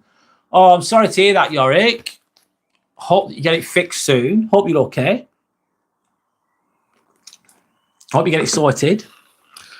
Anyway, how do you protect yourself? I think if you've gone through it, you're going to set boundaries early. If you can see a narcissist in the workplace, you see them for who they are. They've not even spoken to you, but you can see what they are. It's clear as day. Kind of keep your distance. Stop over and explaining yourself. Sometimes just saying nothing. Yes or no answers. Bland answers. Nothing. Don't give them anything to work with. Nothingness.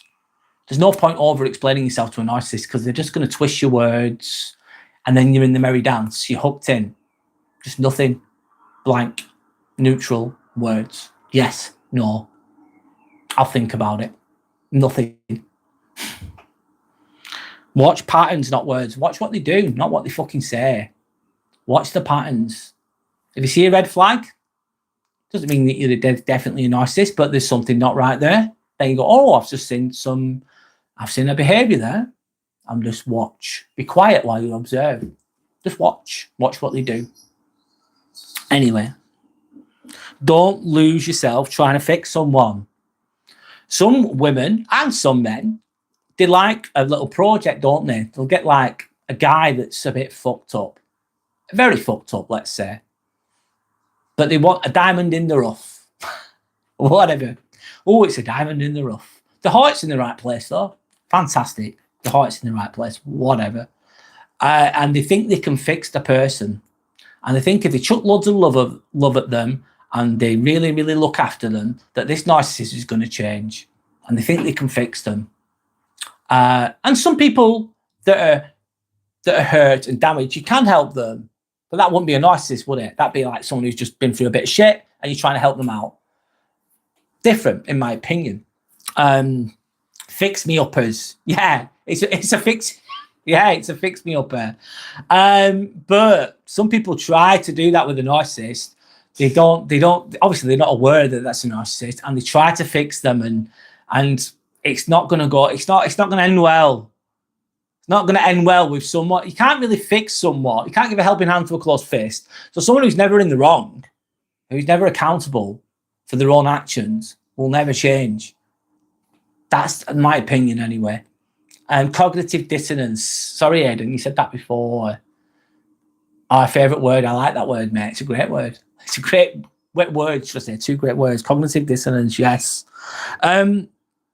Protect your energy, like Shelley was saying. Protect your peace, like Aidan was saying in his own way too. Protect your energy, protect your peace at all costs. Because they'll take all your energy. Anyway, I'll finish with this, then I'm going to read the comments, guys. You're right, Brad. Some people like that are on a lemonade budget but wanting a champagne lifestyle. Yeah, that's really funny. Some people are on a lemonade budget but they want a champagne lifestyle. Yeah, I want the champagne lifestyle, but I'm not going to work for it. I'm not going to do fuck all. I want it for free, mate. I want it for free. It's like, you're not getting it. It's not. That's funny. Yes. Kirsty, you're not late. You're just here now. Don't apologise. You don't have to apologise for anything. Hi, Kirsty. How are you? So, I'm going to end the narcissistic talk on this point. Then I'm going to read the comments. The goal isn't to hate people. Narcissists, a narcissistic person, are they a problem? Are they toxic? Yeah. Is it injustice with their behaviour? Yeah. Do they seem to get away with a lot of things? Yeah, in the short term especially. Is it okay to get upset? Yeah. Is it okay to get frustrated and pissed off? Absolutely, yes. But the goal is not to hate.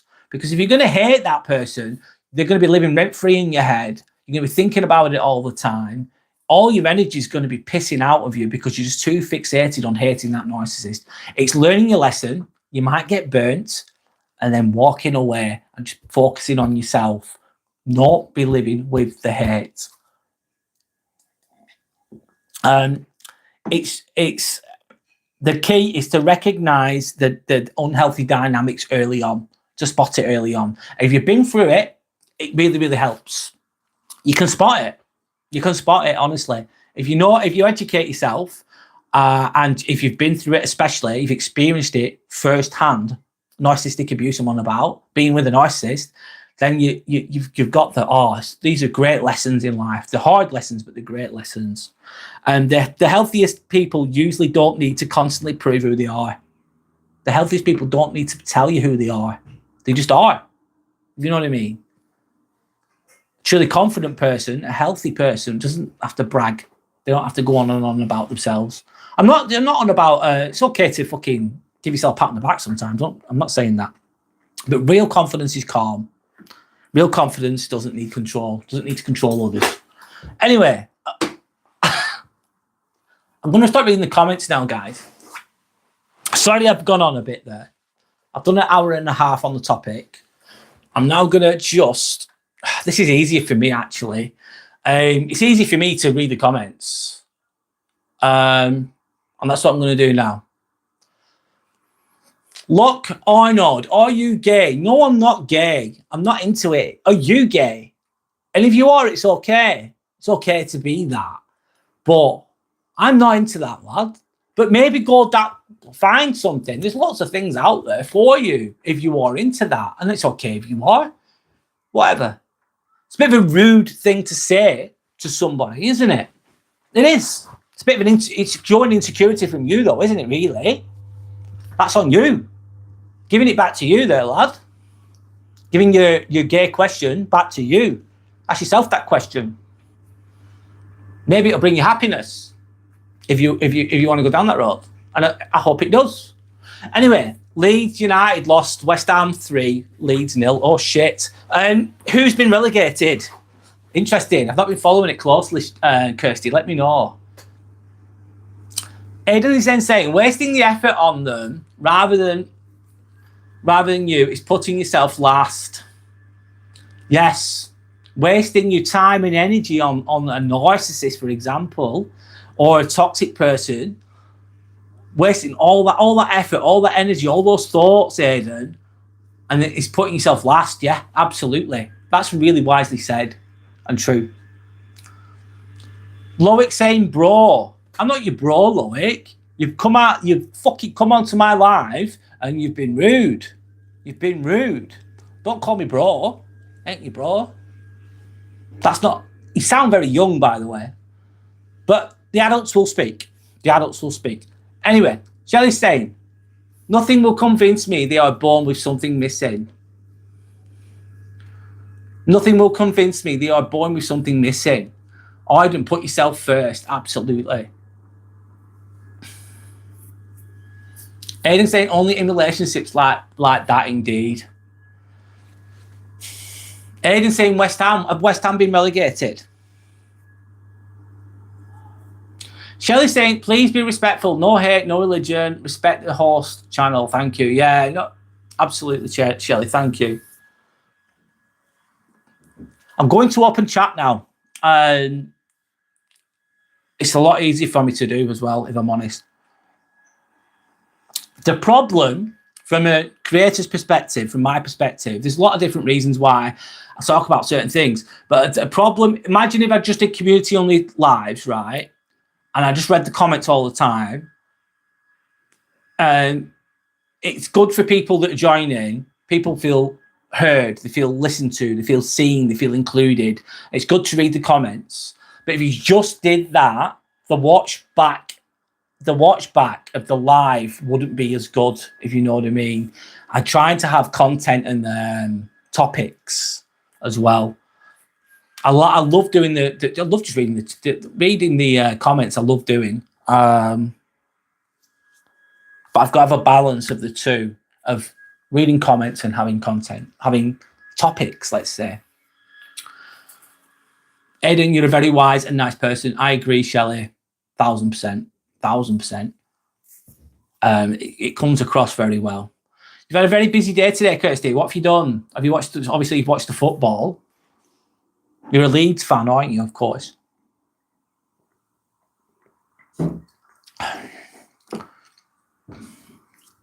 I'm drinking mint with water. Really nice. Dawn Woodland saying, thank you for the chats, Brad. No worries. Dawn Woodland, thanks for being here. Thanks for sharing. Appreciate you, by the way. Thank you. It's all good.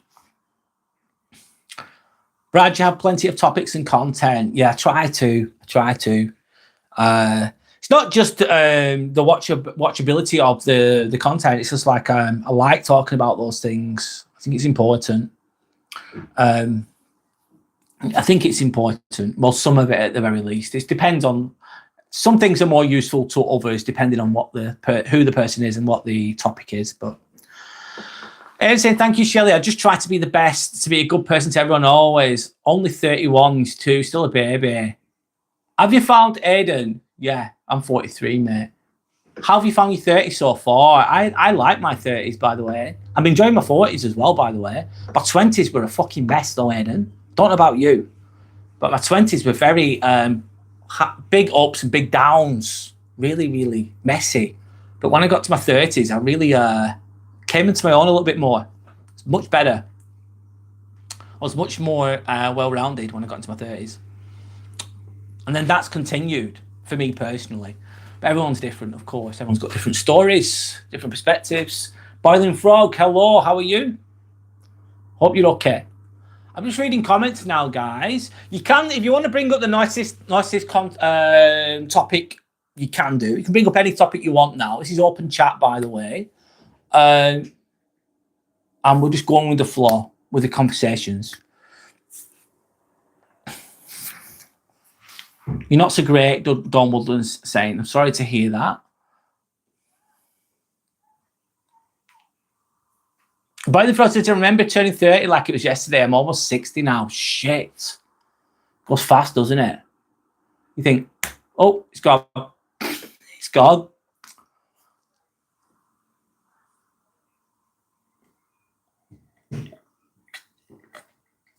That's gone quick. Wow, mate. Hope you're okay, Boiling Frog. Everyone saying hello to Boiling Frog. Shelley's asking Dawn what's wrong. Aidan saying, personal experience has been everything in my 30s. 20s have been amazing, learning the hard lessons, thinking you know it all. Yep. I remember thinking, I remember being 16 or 15, and I thought, do you know what? I thought I had all the answers, like an absolute idiot that I was. I was really convinced as well, Aidan. I was like really convinced, like really arrogant. Well, I suppose it wasn't arrogance, it was just ignorance, I think. I thought I had it sourced, and then little did I know I didn't. I'm on about when I was younger here. Some people never grow up, though.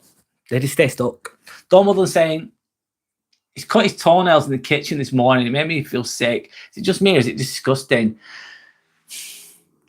It's okay to cut your nails, but you tidy up after yourself, Dawn, wouldn't you? If you leave them, then that's binging, isn't it? Not good juju. Not good energy. Anyway, Boy the Frog's gone too fast. Just got to make the most of.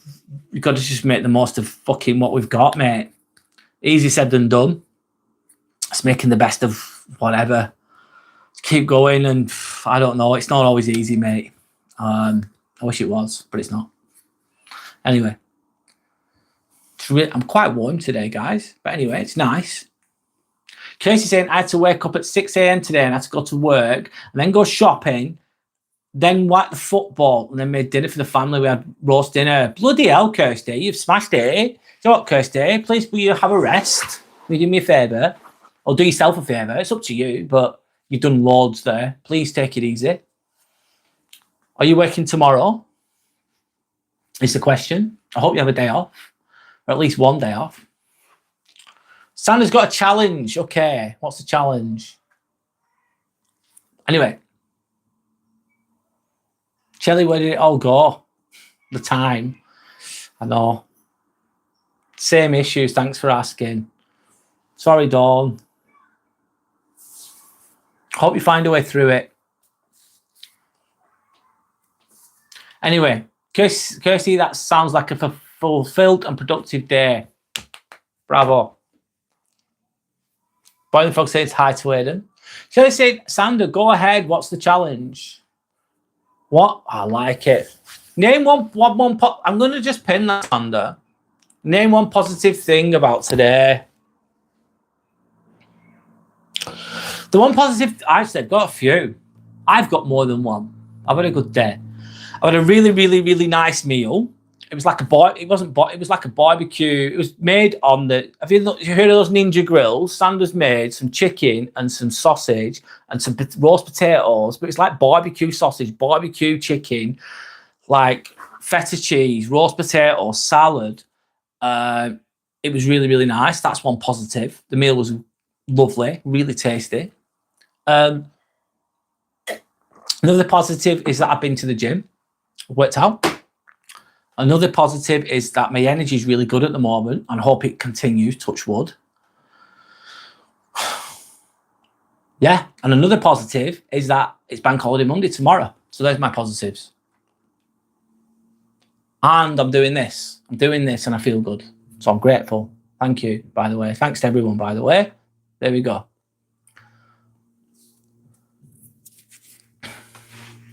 It's sunny and beautiful outside as well. Absolutely, Sander. Shelley saying, I don't even know where the fucking time's gone. I'm like, your life just flies by. It really does. It really does. Anyway. Sander saying everyone has to say something positive. I like it though. Aidan saying, I fully agree with you about the early years being confidently blind. Yes. Naively confident. Yeah, Aidan. Some people, Aidan, they stay there. They don't move on. They get physically older, but mentally and emotionally, they're fucking stuck. That's an ugly adult, mate. That's an ugly 40-year-old or an ugly 50-year-old when they've just not moved on.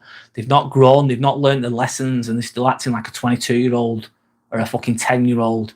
And they're 60 or 70 years old. It's like, oh, that's sad. It's sad. It really is. It's like, what have you done? You've failed. You've come to the world. I don't know. That's the way I see it. You've come to the earth to work on yourself, to develop yourself, and you've not done. Anyway, that's my view. I don't know if everyone else agrees, because loads of people will not agree with what I've just said, but that's just my view. I'm not forcing it on anyone. Anyway, Boiling Frog's laughing at Shelley. Aiden's saying metaphorically, of course. Oh, Kirsty, what do you do if you don't mind me asking? At least do you know what, though? Respect to Kirsty for whatever you do. It doesn't matter what job you do. Respect for you to actually having a job and working. Respect, by the way. You're feeling your age now. My grandson is out drinking tonight. Fuck's sake, Boiling Frog. Yeah. Your grandson, who was, you remember being a bloody 2 years old toddler, is now having a few scoops. He's having a few beers or whatever. Yes, I can see why you think that. I can see why you think that. Shelley's saying, Sandra, the one positive thing about today was the weather. It's absolutely fabulous. I saved on the heating. You saved on the heating. You added another positive in there. Yes. Aidan saying, I woke up and so did my loved ones, and all you beautiful folk did too. Love and respect back to you, mate. That's lovely. Love and respect back to you, Aidan. Timmy looks pissed off, but he says thanks. That's lovely. Thanks, man. That's really positive. Really nice. Good juju, by the way. Good energy. Anyway, Sandra's saying, love that, Aidan. Yeah. You guys made it too. Yeah. We're here. We're here. We're turning up. You might be a bit creaky, a bit sore. I as you get older, God, I'm showing my age, I have pains in my legs, in my knee, in my hip. I have pain in my finger, pain in my shoulder sometimes. I don't ever, I'm not mourning, I'm just saying. It's, I have pain in my forearm there sometimes. It's just wear and tear for being active.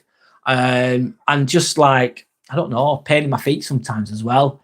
It's like creaky. The aches and pains of going older, but at least you're still here. We're still here. We're still moving. We're still healthy.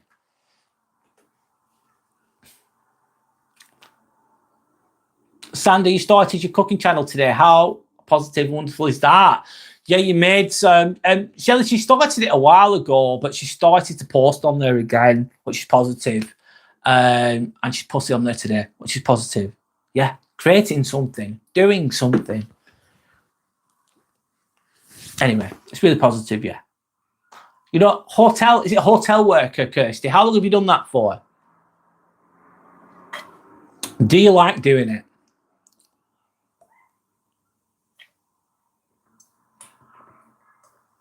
I'm really, oh shit, Shelley. There's no bank holiday in Ireland. I'm really sorry. You must have it on a different day in Ireland. I didn't realise. Sorry, I don't know. I've never been to Ireland. I'd love to go, but it's a nice place. I've never been. It's next door to where I am, really. Boiling Frog says, I have chronic back pain. Takes me ages to dress myself in the morning. Fucking hell, Boiling Frog. Ah, shit. Do you get steroid injections for that, Boiling Frog? Do you get any treatment for that? Ada saying, well done, Sander. I wish you the best on your cooking channel. Lovely. Boiling Frog, that must be brutal. Yep. Omar, I do remember you, mate. I've not seen you for ages. How are you? Hope you're okay. I was speaking about narcissism before, but now I'm just reading the comments. I love reading the comments. Yeah, it's a lot easier for me, if I'm honest. I do remember you. It's agony. Sorry, fucking hell, mate. It's a no treatment. Anyway, no, I haven't had any treatment yet, but I'm going to have to see about it. Yes. Please get an appointment booked, Boiling Frog. Try and go and see a consultant. Sometimes steroid injections can help. Not always. I don't know if I don't know, mate. You might have tried it all. Yoga, stretching, physio, or other treatments might help. I'm not an expert here, by the way, but it'd be worth seeing a consultant, though. Maybe. Shelley said, did you have a fall? Yeah, what happened, Boiling Frog? How did you end up with your sore back? Painful. My only story with a sore back, which will be nothing like Boiling Frogs. I'm not trying to undermine Boiling Frogs' issue because it's probably, I'm assuming, a lot worse than I had. I remember picking up, right, a massive wardrobe, right, and it was light. And it was in the hospital when I picked it up. Anyway, because I was working in the hospital. Anyway, I picked it up and I had to bend down up low to pick it up. And I carried it really low down with my back bent. And I successfully moved it, right? No pain, fucking nothing. Next day, fine. 2 days later, I woke up and my lower back was in agony. And I had to like slowly get myself out of bed. Really, really painful. It's mad how that works. You don't always get the pain straight away. That's my only experience with back pain. But I can imagine it can be a lot worse than what I've just said. Luckily, mine went away. But I can imagine it can be a lot worse for some people.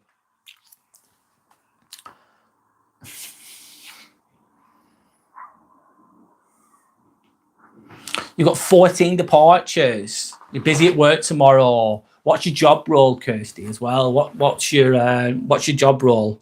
Receptionist, manager, team leader? I don't know. I'm just asking, Kirsty. That's all. No pressure, by the way. You don't have to answer. Boiling Frog saying, Shelley, no, I think it was from when I was working on submarines, constantly bending. Wow.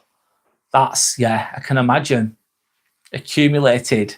It might be a decompressed disc. The discs that are in your back, your spinal column, the discs that are in there can end up compressed. That means it ends up with bone on nerves, rubbing. The discs give you the maneuverability of the spine, and but what can happen over time? The discs become compressed or damaged, and then that disc is stopping. That disc is like protecting your back, giving it maneuverability.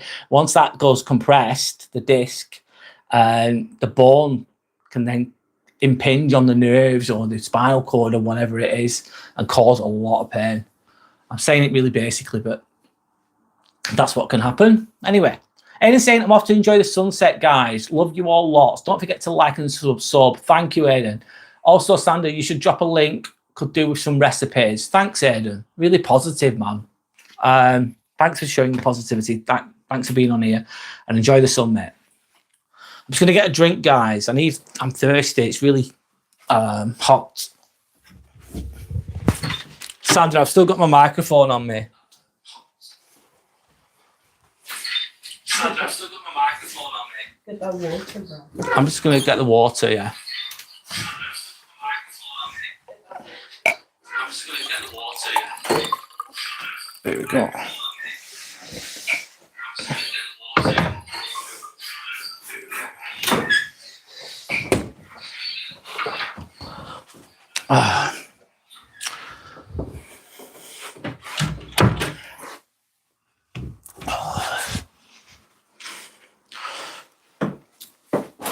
Sorry, guys, I'm back. Anyway, what's Luca? The topic I was speaking about narcissists today, Luca. Hi, how are you? I've stopped talking about it now, but you can bring it up if you want. Do you know what a narcissist is? Have you ever dealt with a narcissist? Do you know what a narcissist is? Anyway, it's a question. But I'm just reading the comments now, guys. So Shelley says, please like and subscribe. Hit that like button. Thank you so much, Shelley. Appreciate that. Thanks for the support, guys. Oh, God. Let me just...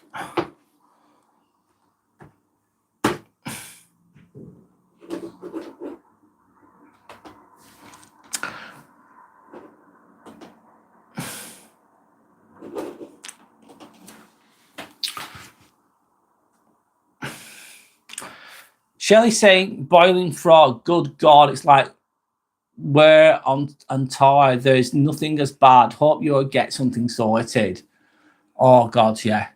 you suffer alone there as well, in a way, with the pain. I'm okay walking and I can go on long walks, but when I sit down, it's really hard to get up again and begin walking. Fuck me. How long have you had that for, Boiling Frog? When did that start? What's the pain out of 10 as well?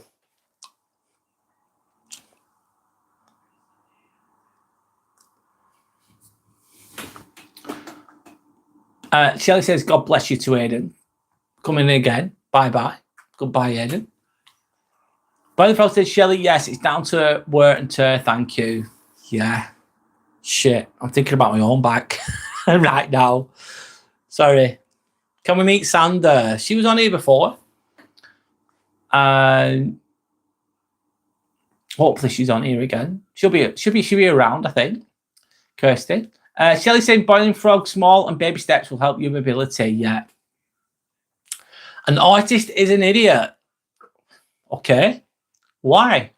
Why is an artist an idiot? Explain why, Luca.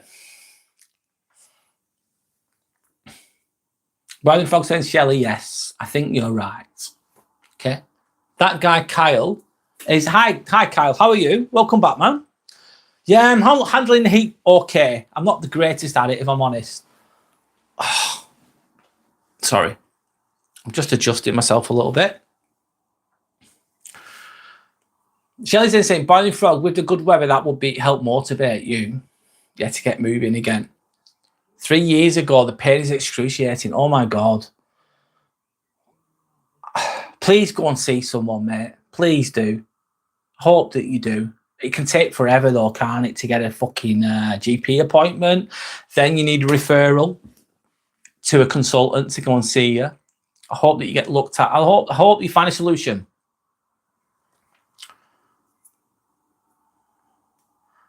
Kirsty, Sander, Kirsty's asking about you, by the way. Boiling Frog, Shelley, yeah, the weather's perfect. Sander's asking the same question to Boiling Frog.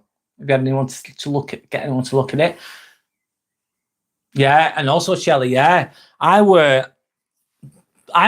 basically scrubbed for decompressions, spinal cases, orthopedic spinal cases, neurospinal cases.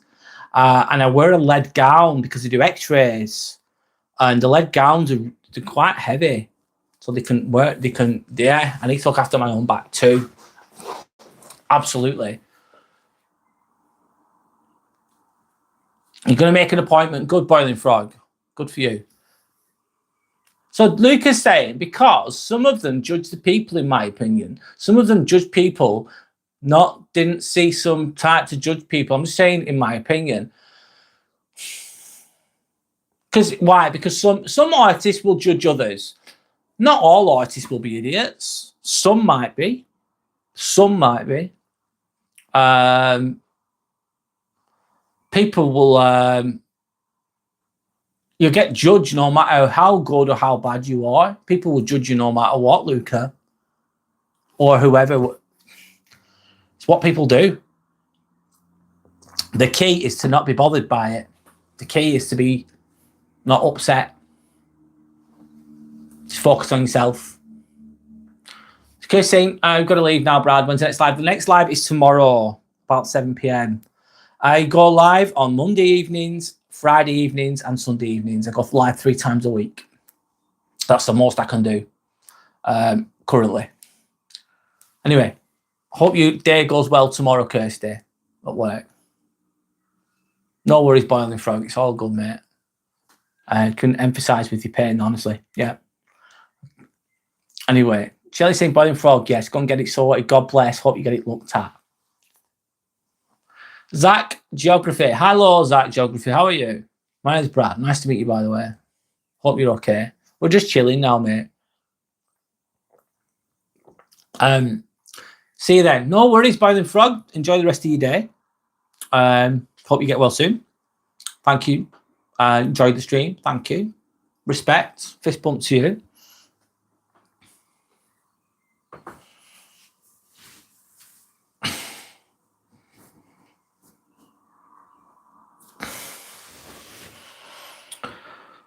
Oh. Oh, God, sorry, guys. I was going quiet for a moment.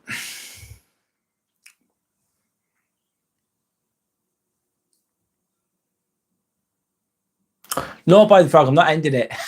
No. I'm going to go for a bit longer, mate. And if you go in, go. If you stay in, stay. I'm not going yet, mate. I'm just letting people know that when I was like going to be going live next. Sorry, I can see why you'd assume that I was going. I'm not going right now. Shelley's then saying, Boiling Frog, you're a lovely bloke yourself. God bless, friend. Good things come to good people like Brad here. Thank you. The next pig YouTuber. Respect. Thanks. I hope so. Let's see. I don't want to lose myself in that process, though. I won't do. I won't do.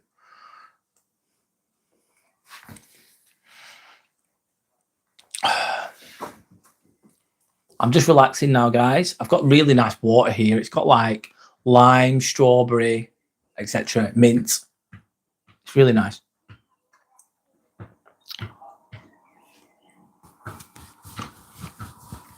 Boiling Frog says, thank you so much, Shelley. You sound like a lovely person also. Absolutely, 1000%. Absolutely. Shelley's saying, Sandy, you should protect your own back too. Yeah. And think about it as well. Even if you're not like carrying anything heavy, we lean forwards. We slouch, don't we?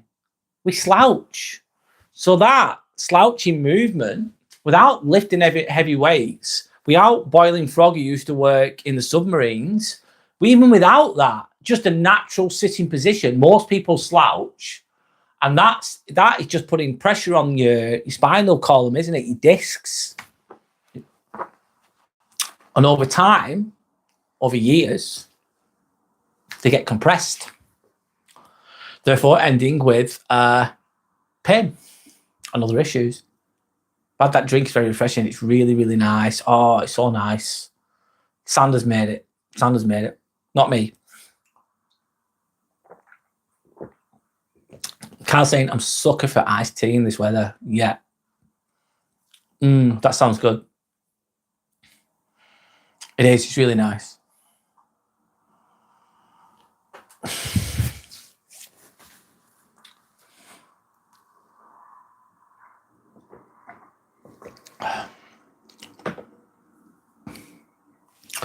So I think what I'm going to do for the next few, let's say next month or so, every Sunday, I'm going to be speaking about narcissism related topics. I'll change it a little bit. Monday's like a reset day, like wisdom or whatever it is. Resetting your Monday reset. Friday, I'll just do this like I'm doing now, just talking. That's my structure. Anyway. Shelley's saying, if you don't whatsoever like, it's really hot, Boiling Frog. It's like 20 for me. For an English person's perspective, let's say Boiling Frog, it's 23 degrees. For me, that's warm. I know there's levels to it. Someone will go, 23? Is that it? It's 45 where I'm from, which is another level. Not where I'm from, let's give an example. Yeah. Has anyone ever experienced 40-degree heat? Oh my God. That is awful. Fucking awful. Horrible. What's up behind me? What do you mean? As you can see, behind me, you've got obviously a window. You've got another house. Do you want me to show you something? I'll show you something. I'll show you. Let me show you. That's my Wigan rugby ball. Not a full-size rugby ball. And this is, look at outside. This is what's my... Let me show you without dropping my phone. That's where, can you see the sunset? I live in a nice little, it's called Buckshaw Village. It's nice, mate. It's lovely. Hope you can see well there, guys, because I can't see what I'm doing here. But yeah, look at this sunset in the distance there and hear the birds. I live in a really quiet area.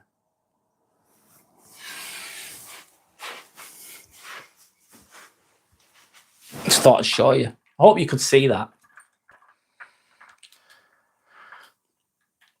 Anyway.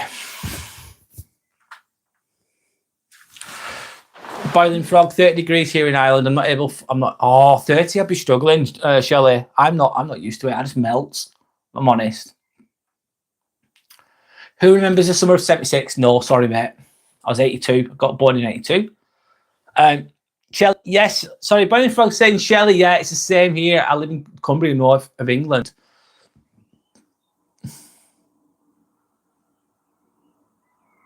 Camera work with sound. No worries. Thanks, mate. Thanks, Carl, for the feedback. Nice one. So saying I go like a rooster, then white. It doesn't do me good. You go red as a rooster, yeah, really red. Oh yeah.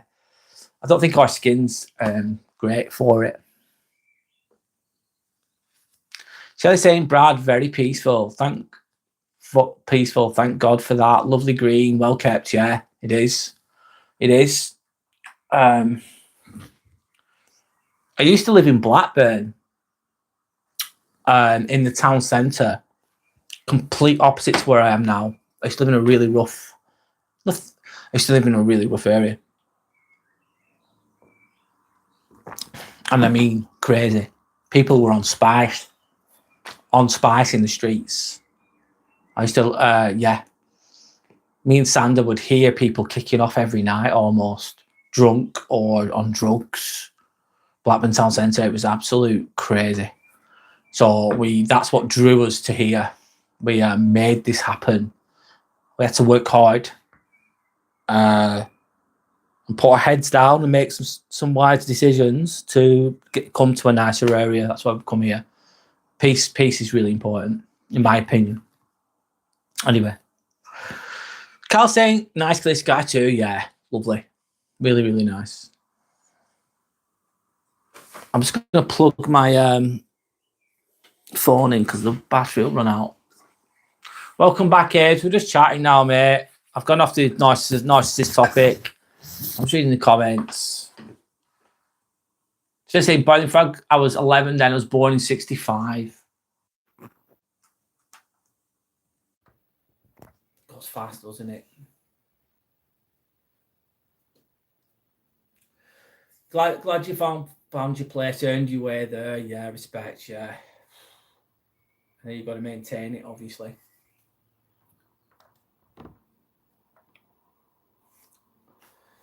I don't know, Abe's. Maybe it'll be 30 minutes or so. We'll see. We'll see how it goes.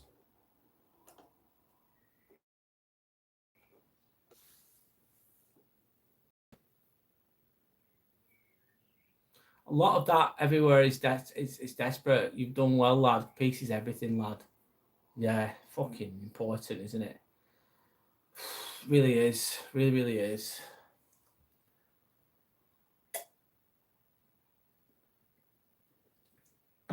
Anyway, I've got any questions? I've not. I'm just reading the comments, guys. I've not got any questions. I'm sorry, guys. I'm just chilling. I'm relaxed now.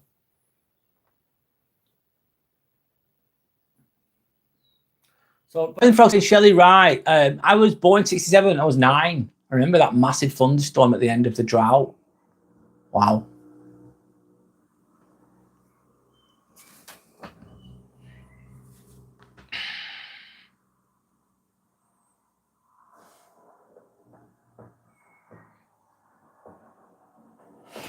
Shall I say, Boiling Frog, there were times then we are in a cotton wool generation.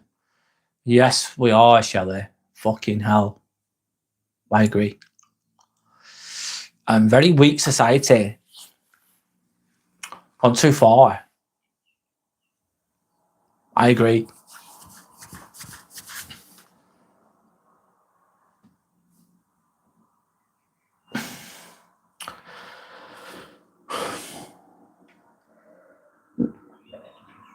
Boiling Frog agrees with Shelley, yeah. Oh man, it's bad, isn't it? Sorry, but I just, oh God, I don't know what to say.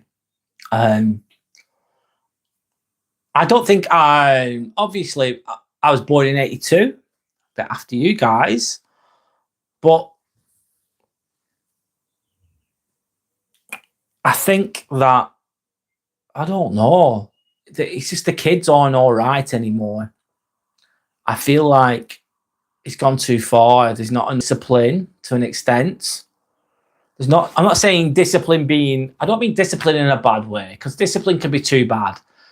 You know, like people getting beaten, etc., etc. India's a totally different kettle of fish, Abes. Different culture, isn't it? What was it like growing up for you?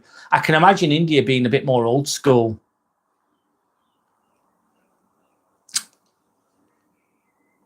I think it's got too soft in England. Really, really, really has. Really, really, really has.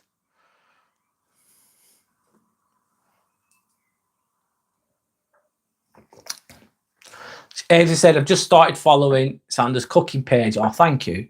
Everything on the page looks really delicious. Yeah, honestly, it's really good. I've just been eating some of that food today. It's really, really good. She's great. Abe, she basically, she cooks. She loves cooking. She videos it anyway. So I said, you might as well just share it. You might as well see where it takes you. Bradley Frog said, sadly, at the end of the drought of 76, a lad here above me at school was playing cricket and was struck by lightning and killed. Oh my God, Boiling Frog. Unlucky, mate. That's awful. Shelley saying, Abe, where in India are you from? Is it a city?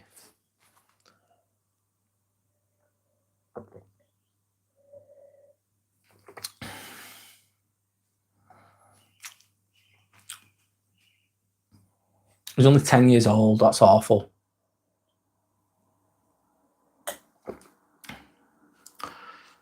Chennai, is it?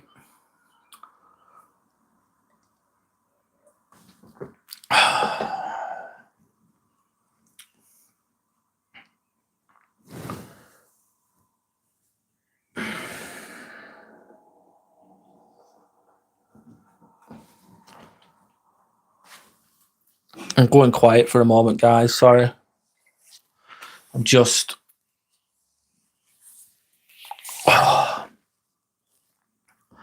doing my best, as always.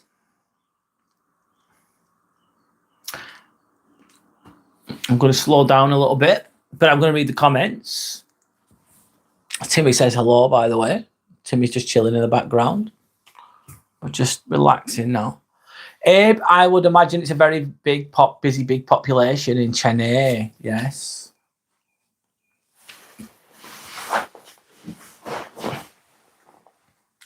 Sorry, Abe, I don't have any questions right now. I'm drawing a blank. Sometimes I have a lot to say, and then sometimes I don't. I think I've run out. I've run out of juice sometimes, if I'm honest. I'm usually a very honestly, God, you won't believe it. Like, you're seeing me speak now. Obviously, I'm not always a social setting. I'm not the one that's talking all the time. Sometimes I talk, but what time I don't. As said, Brad, can you tell a fun fact about England? And I will say one about India. Okay. A fun fact about England. Trying now, mate. You're testing me. Big population equals a lot of friends. Yeah. Shelley saying, Brad, relax, breathe. You did a great informative live. Thank you for that. Well done. No worries. Oh, thanks, Shelley. Thanks. I tried. I try. Yeah. What's one fun fact about England? Can't even think.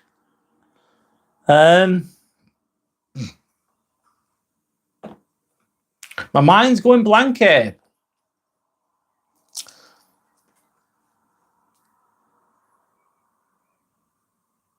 I think it takes, obviously, it requires, it's not always me, it's just the way it goes. It requires energy to speak and to think and to talk.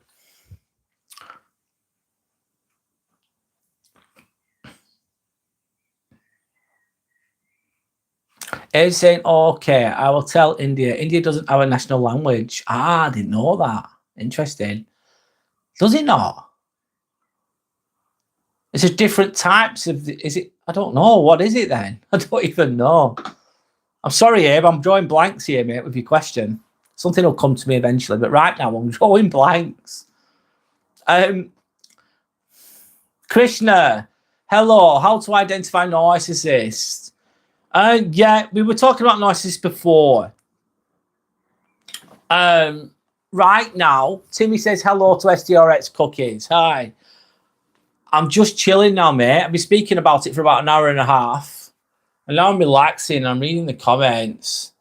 Krishna, how to identify them? Usually you can tell they're going to be very selfish. They're going to be, they don't really listen to other people. They're always talking about themselves. Very selfish. They're very manipulative. They can be really rude to people. They never take accountability. They have a grandiose sense of self, a false persona self. Very arrogant. And what about narcissists now? They're in it to win it, and they don't care who they hurt, who they step over to achieve those things. There are some of the traits of a narcissist. But I'm just reading the comments now, guys. Sorry, I'll try and get a fun fact though for you in a minute, but my brain is just not braining.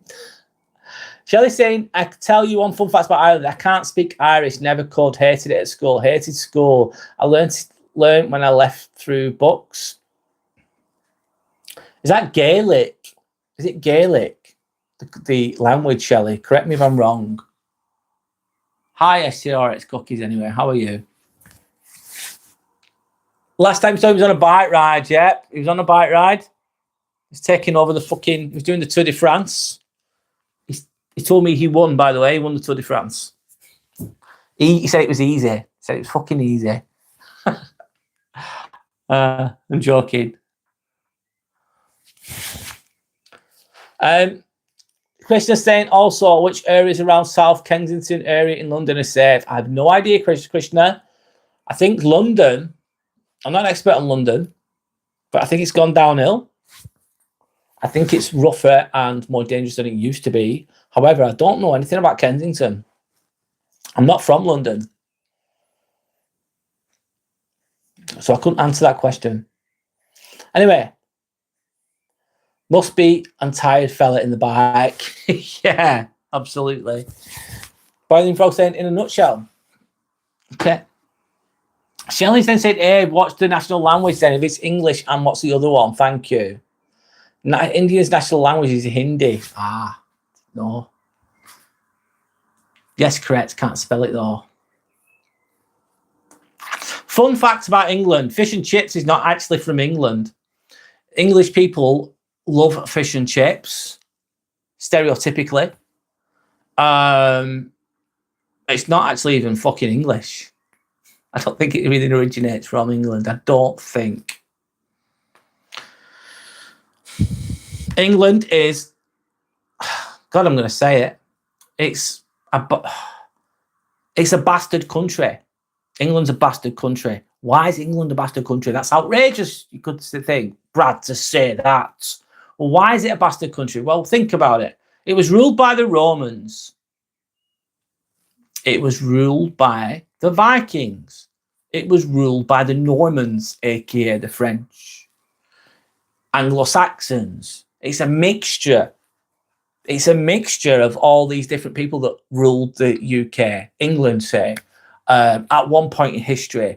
And why am I saying English people like bastards? Because they're just a mixture of all these different people who've conquered it. They're a mixture of all those things. Anyway, I don't know if that's a fun fact, but it's there. Oh no, Google it. India doesn't have one Hindi. It's widely spoken though. Okay. Krista saying okay, no worries. Thank anyone that's liked and subscribed. Thanks for all the support, guys. I really appreciate it. Boiling frog, evil, darkness behind their eyes. Luke is saying that's a very quiet area. I'd like to live there. Yeah, it's nice where I live. It's quiet. It's quiet. This little bit is anyway. Ames is saying we don't have one, Shelley. Each state has its own official language that we use in our government records. What's the percentage of vegans, vegetarians in the UK? I have no idea, mate. I used to be a vegetarian for 3.5 years, believe it or not. I did it for health reasons, though. But I always thought, I don't know. I think I need protein. I need meat. I feel better eating meat, so. I don't know what the percentage is, mate. Who knows? Maybe Google that, because I don't know. Let me Google it for you, mate. Let me do it for you. We'll Google it. I'll cheat, because I don't know the answer. Let's find out.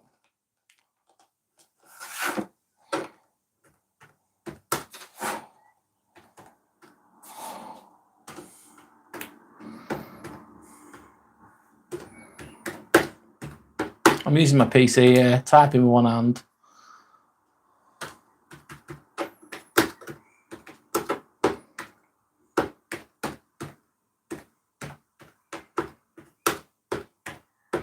Probably more than it used to be in the past. 6.3% of UK adults are planning to live a vegan diet. 9.5% of Brits follow a vegetarian diet. How do they get these facts, though? You know what I mean? Because it's like you'd have to fucking ask every single individual and then get a true percentage. You can't just ask, we'll ask 5,000 people. Not going to give you a true percentage, is it? I'm being a bit skeptical there. But anyway, you can't resist a bacon sandwich and boiling frog. I can understand why. It's really nice. It's fucking bacon and egg. Oh, bacon and egg. Oh, it's nice. It's just nice. I agree.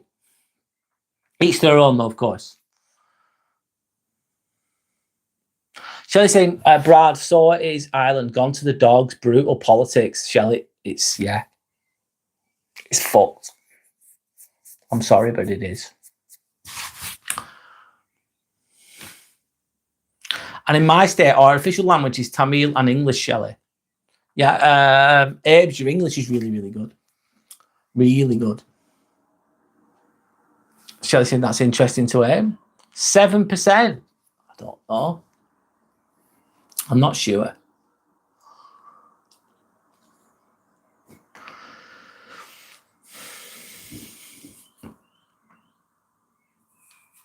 Abe's saying, Shelley, I didn't know there was an accent called I. Is it I?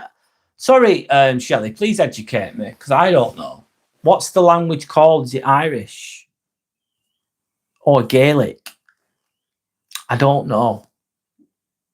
Correct me. I don't know. Anyway, the language in the island, like their own language. I know the Welsh have one. There's one in England as well, Abe. Fun fact, actually, I've got another fun fact for you. In England, Cornwall, which is in the corner of the United Kingdom, corner of the country, on the left-hand side, on the southwest, Cornwall is there, and they speak Cornish. They have their own language there too. So does Wales. I know Gaelic is one. Maybe that's Scottish though, but I could be wrong. I think Gaelic is a language that was in Scotland, or is in Scotland. I can speak it. Actually, I've got one. And Gaelic, I've got a bit of Gaelic. The only thing Gaelic that I know is ick me up, which means kiss my ass in Gaelic. That's what I was told. Shit fun fact there for you as well. Sander's back. Welcome back, Sander. Are you okay? Hope you're okay.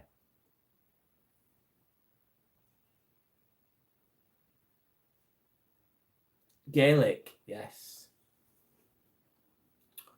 Like the Celts, yes. Oh, I think I'm a little bit right then. It's going to be 31 degrees tomorrow. I'm going to need the fan, Sander. Definitely going to need the fan. And don't forget to hydrate, guys. More than usual. Don't become dehydrated.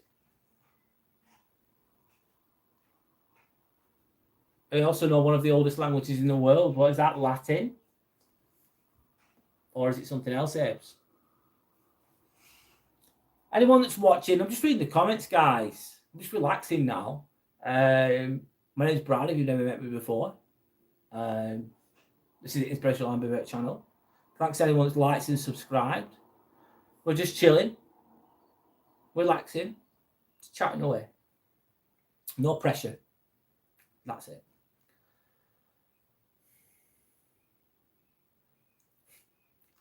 Shelley, can you help me as well? Because I'm not a fucking expert at all. My dad taught me this years ago. Because my granddad is Scottish. He's from Perth originally. A lot of my family are, not a lot of my family, but some of my family are actually Scottish. But I've never met them. My granddad was Scottish. And my dad used to teach me this, Ik Miok. That's the only thing he taught me of Gaelic. Not that it is a really good thing. But am I correct? In Ik Miok. Speaking Gaelic here. We're speaking some really bad Gaelic language here from me. Really bad. I know. Anyway, Age saying, hi Sander. I just followed your Instagram page. Everything looks delicious. It's Tamil. Okay. I didn't know. Tamil. Okay. Let's look at Tamil.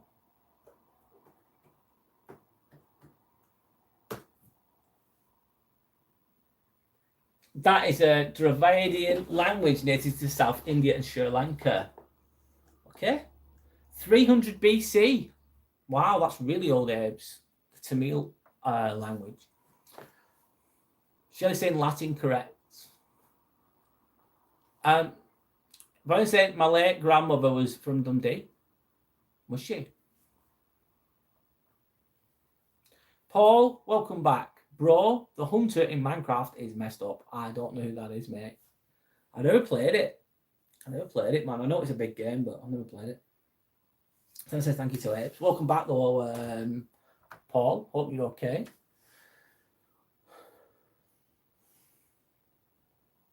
Shelley saying what you just said is more Celt. Oh, is it? Right. I'd love to see Scotland. Yeah. I need to explore it more, Shelley. I really do. I'm going to, actually. This year, I'm going to explore it. I speak the big language too, Abes. LOL, Sandra's saying. Latin, yes. Sandra's really good with languages. She speaks, obviously, Croatian. She speaks English really well. Croatian really well, of course. She speaks Italian. She knows a bit of Spanish. Bit of German, bit of Spanish. And, of course, some Latin as well. Yeah, she's really good. She's really good at it. Got an ear for it, as they say. I don't know, if I'm honest. I'm shit at it. I'm not good at that. Sam is saying yes.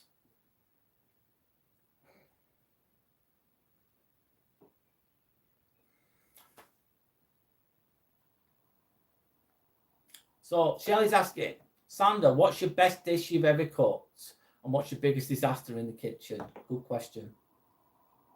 Good question.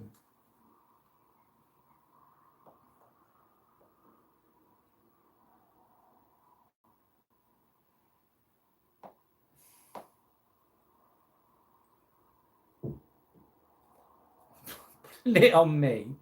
Oh, right, okay. I don't think you've had many. I don't know about disasters.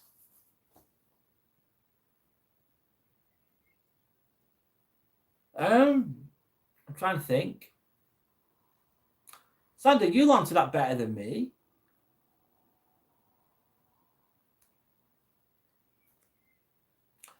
I like most of what you make. It's really, really nice. But what was I going to say then? I don't know.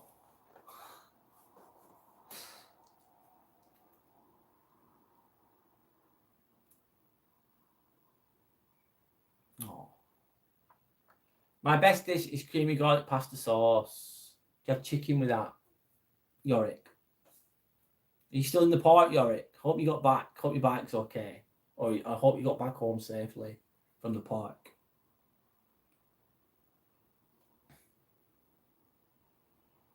We're just doing a chilled live right now, guys. I'm reading the comments. Biggest disaster is when someone burns. LOL. The last one that was questionable, Sander, if I'm honest, was that fish that we bought, and it had all the bones in it, and it was from Marks and Spencer's, and it was like sea bass, and I didn't think it was that good, and it wasn't a disaster because it was cooked okay, but it was like loads of bones in it, and it like, I don't know, it was just like, it just wasn't the best. But I think it was the actual fish that was the problem, because it had loads of bones in it. There's not much to it. Successful ones are every day almost, really, on the whole. That fish was weird, yeah, it was. It was weird. It didn't taste good. If you could eat one food for the rest of your life, what would it be? I might go with pasta. But then I could mix it up a bit with the pasta.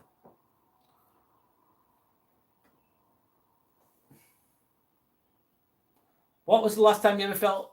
Julius, sorry, Julius, I missed your question. Apologise.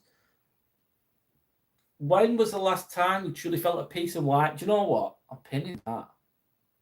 Julius, I'm pinning your question. Anyone else can ask that?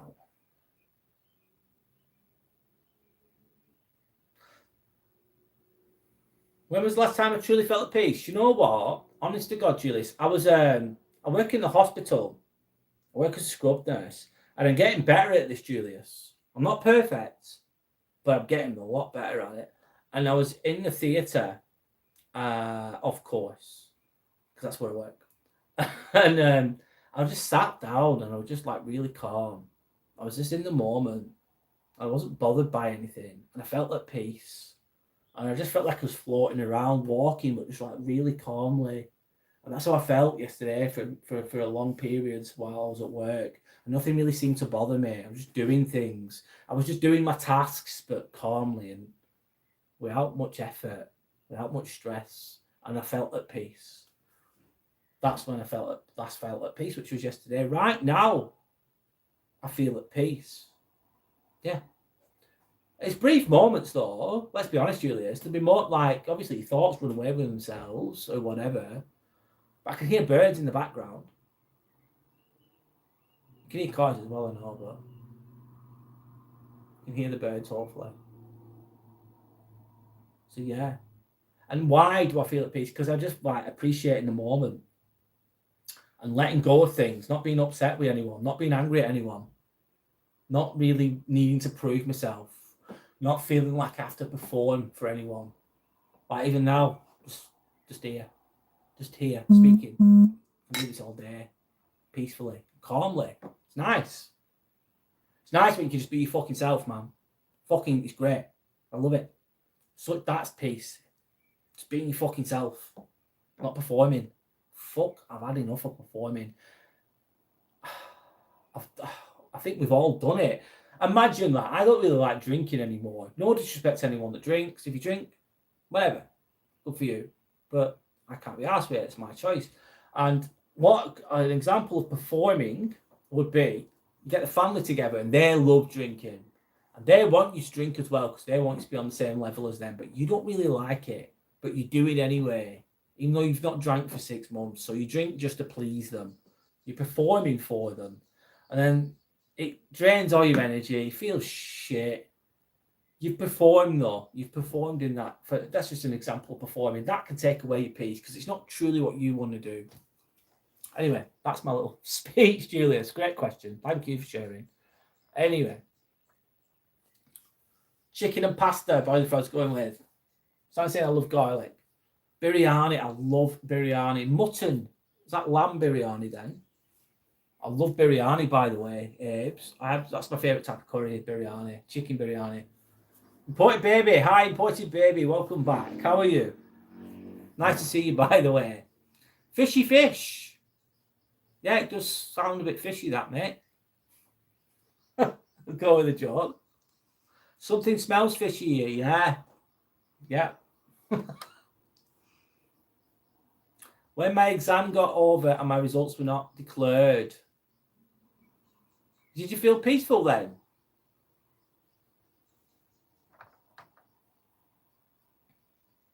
Abe, I would say curries, beef or chicken. It's a good choice, Shelley. Curry and white rice with some chicken. Yeah, can't go wrong. Imported baby. It's great. Really nice. Shelley said, boiling frog, it makes me vomit the smell of it. Good Jesus. Sandra loves risottos of any kind. Mixed meat curry and rice. Sounds lovely. Imported baby saying, we're not French. No, we're not. Mutton stew. Chicken out of the packet smells like farts. Oh, that's grim, man. Have you ever seen this, guys? It's fucking horrible. It's like a full chicken, but in a can. Have anyone ever seen that? That is just vile. Absolutely vile. Chicken farts. Not the best, mate. Not the best oily imported, baby. No, not into that. Not into that, lad. So I'm saying great success, right? Imported baby, how did you come up with your username? I have a strange and unique mind, Abes. Good answer. Shelley saying, my Brad, my family are big drinkers. Yeah. Snap, Shelley, snap. I've been some of my family are dead. They died early because they drank themselves to fucking death, Shelley. I'm not joking. And some are constantly doing it now. Really bad. Really bad. Yeah. Not all my family, some of mine. Not all. But some are really bad. Prolific. By the way. Yeah, it's not good. Each their own, though, of course. Julius is saying, appreciate the reply. Wishing you long health, success, and abundance. Julius, I love your positivity. Thank you so much. And I really align with what you're on about there. I think that's the way, by the way, or part of the way at the very least.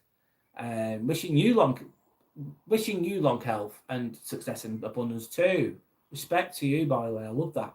That's amazing. Thank you for sharing your positivity. Fucking bang on. Fist bump all the way. Thank you, Julius. Imported baby saying, hi Brad, hope all is well. Yes, it is. It's good. Hope all is well for you too. Shelley, my family used to... Oh, sorry. I'll read all the comments. Sandy, yes, all day long. Sandy's sending love and respect to Julius. Imported baby saying, Shelley, my family used to have parties every Friday. Yeah. 10 p.m. and it's near daylight. Yeah, Sander. Luckily, we've all stopped and kind of matured. Yeah, well, I have. I'm done with that. Oh, it drains me so much drinking. No. I've been there, done it, and don't want to do it anymore. Abe is saying, I get it, imported baby. And if you find it difficult to take my Thai name, just call me Abe. Thanks, Abe. As imported baby says. Sandra said, imported baby. I'm imported too. Yeah. Boiling frog saying chicken in a can. Yes, boiling frog. If you really want to admire it, you can actually type in full chicken in a can. You can probably get it on YouTube, and then you can see the atrocity that comes out boiling frog. It's not pretty. It's not nice. It's disgusting, but it's a real thing. Yeah, honestly, it is. Winner, chicken dinner. Anyway, Santa's only seen canned chicken in the great old UK. Yeah. Tin chicken. Yeah.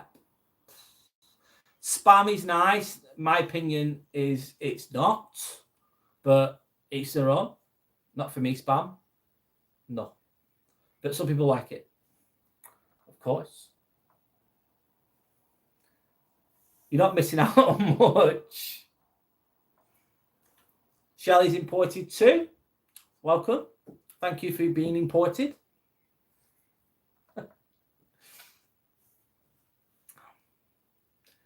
Abe's didn't know canned chicken existed until now. Yeah, put it on good. I won't actually. You're not going to enjoy what you see. If you see if you look on YouTube, it will have videos of people like opening those cans, and it is fucking disgusting. It really is. But if you're curiosity killed the cat, check it out.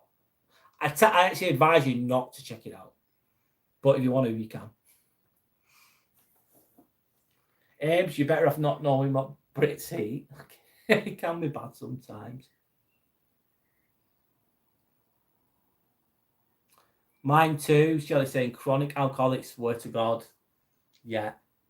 Some of mine were really like super. Oh God, no. Not for me. Not for me. Not anymore. Important baby said we don't eat everything and anything. We have some standards, LOL. You're very fussy with food. Boiling frogs for saying parties were better in the 70s and 80s. Yeah. I suppose there's also this link as well. There's a few reasons, but this is one. Imagine you're older. You've not got the same energy you used to have. Your youthful exuberance, youthful energy is not there anymore, not the same anymore. So things can look worse now than they used to be because you're in your prime when you were younger. Could be an example. Could be. Also, but there is, I think there's truth to this, that society is kind of cost of living and how society is not the same as it was in the 80s and 90s. It's just not as good. I would say, or maybe I'm just showing my age there, I don't know, but I think it's changed a lot, hasn't it? Anyway, I haven't seen them. Good to hear that you're different. Okay. Nearly everything is processed. Important baby.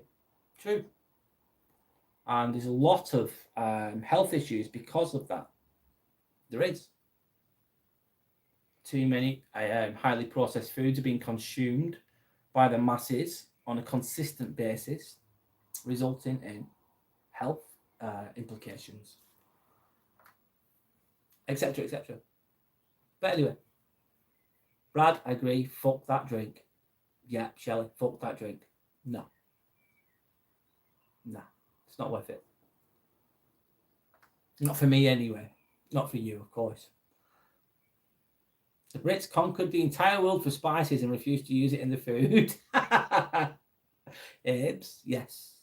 There's some truth to that. We've copied India with some dishes, LOL. Boiling frogs, just I can imagine. He's got his chicken. He's got his chicken leg. We mainly sold spice as an income, but we never actually used it. Well, sometimes. Yeah, a little bit of Salt Bay on there. There you go, Salt Bay. Anyway, wonder what happened to that guy. I think he's struggling, isn't he? Anyway, Imported Baby saying corned beef with mashed potatoes is the best. I'm struggling there, Imported Baby. Not for me, mate. Corned beef. No. Not for me. For you, fair enough. But not for me. Nah. No. That's not good. Anyway, but everyone doesn't have to agree. Everyone's got their own opinion, of course. Bland, tasteless, and UPF food, ultra-processed food, mainly here, with what people eat.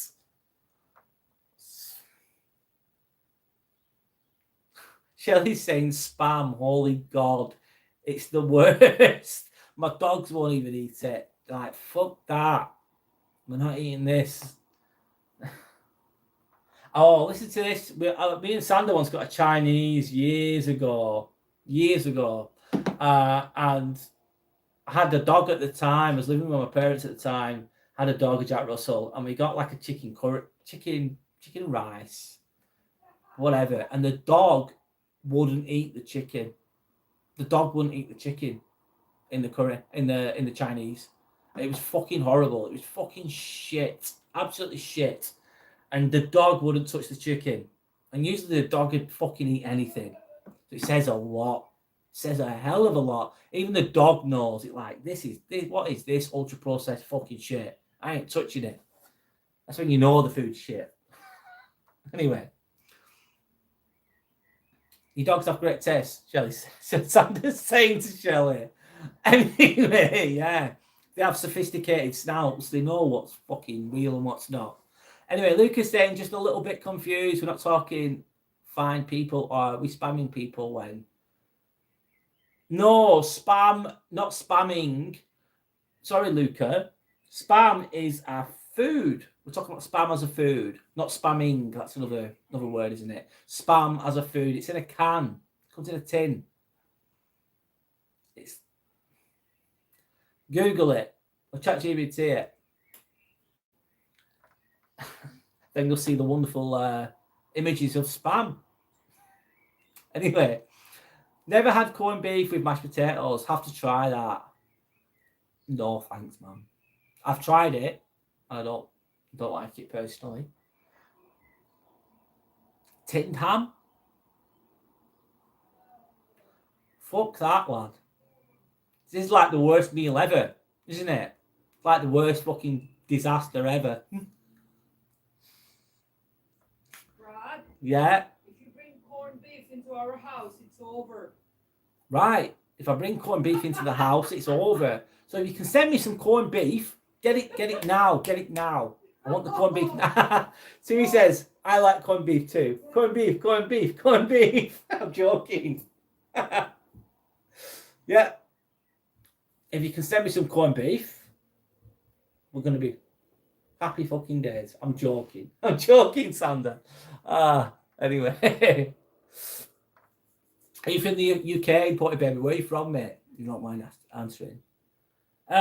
Shelley says, don't forget to like and subscribe. Hit that like button. Thank you for supporting Brad's channel. Oh, thank you, Shelley. I'm going to pin that. Thank you so much. My potty baby saying, boiling frog, yeah, you just mash up the corned beef and mix it with the mash and put gravy onto it. I know a lot of people like that, to be fair. They do. They do. Quite a few people like that. Julius is saying, lately, I've been wondering if I ever wanted love at all, or if I just wanted someone to make the loneliness quieter.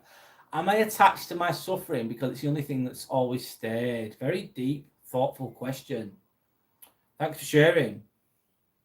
Let me try and decipher it and break it down. Lately, I've been wondering if I ever wanted love at all, or if I just wanted someone to make the loneliness quieter. This is a deep question. Am I attached to my suffering because it's the only thing that's always stayed? Are you attached to your suffering? Are we all attached to our suffering? It's the only thing that stayed, the only thing that's constant. I think we all suffer in different ways. I think there's growth in suffering. I think suffering is bloody painful. For different reasons, lots of different types of suffering, by the way, of course. And I think to be human and to live life involves suffering for everybody. It's always staying in there's different levels to this, of course there is, loneliness or whatever it is, but I think there's lessons to be learned from them.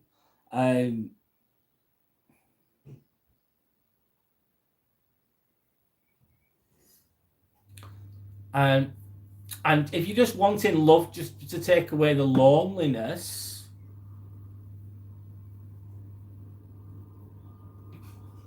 or wanting love just to be in love. Fucking hell. I'm trying to think and answer this question. Trying to think now, guys, the best I can. Let's see if my cognitive abilities help me here. Doing my best. You're coming from a place of like lacking loneliness. Therefore, you could say that if you're lonely and you just want to be with someone just to fill the gap, that's not always coming from the best place, is it? I suppose. It's just to fill a void in yourself. And you can fill that void yourself. You can fill that void yourself potentially if you worked on yourself with regards to feeling lonely.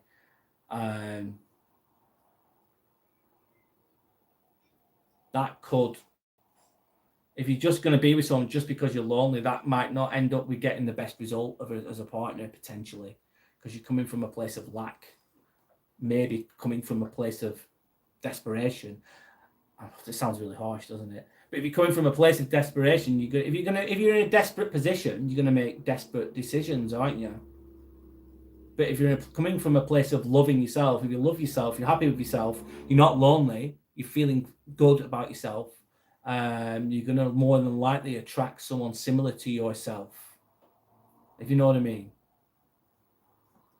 Anyway, that's my thoughts on that. You might not agree with what I've just said, which is fine. But they're my thoughts. I've answered that as mindfully as I could. Important baby said I can eat a full plate of it. Sanders warning boiling frog.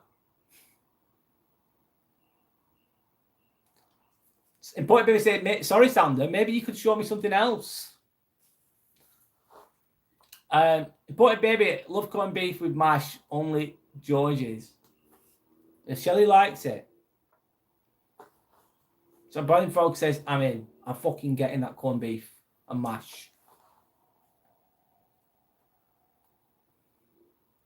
Sanders not agreeing. That's fine. Important Baby's going, you will not be disappointed, Boiling Frog. He guarantees success. Yes, Dawn, we're still going. I've just gone to open chat. Yeah. I'm just reading the comments. Sanders' European palate could never tolerate corned beef hash. I'm going to make it for you one day. Me and Timmy are going to make it for you one day, Sander. We're going to make that corned beef hash and potatoes. Timmy says he's really good at cooking it as well. I'm joking.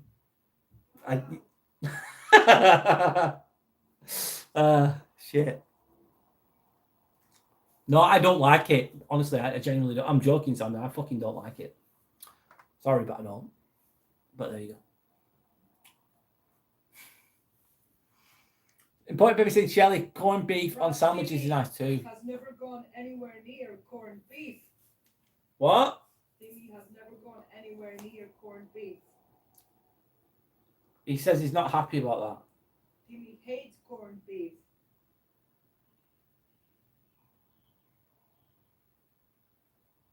Yep. I don't like it either. But anyway. Shelley, corned beef on sandwiches is nice too. Oh, fuck that. Fuck that.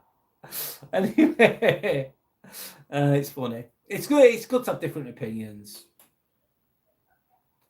Whatever floats your boat. Don't say in Sander. Hello to Sander. Boiling Frog's going, will do. He's on it. You get it sorted, Boiling Frog. You'll sort it out.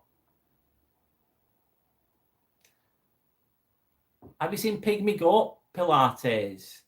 Have you seen Pygmy Goat Pilates? I think I've seen people with fucking goats on the back doing a bit of yoga. Why is that good, Dawn? What's the positives of that? Why do they do that? It's different. Important Baby says, sorry, Brad, we are taking over your chat talking about corned beef. This could be like the corned beef appreciation club, couldn't it? And get sponsored by, I don't know who makes it. Sponsored by corned beef. Well, I don't know what they're called. Whatever brand it is, I don't know. Santa saying hi to Dawn. INFJ. Interesting. IFJ said, did you say corned beef? Yes. IFJ, snap, by the way.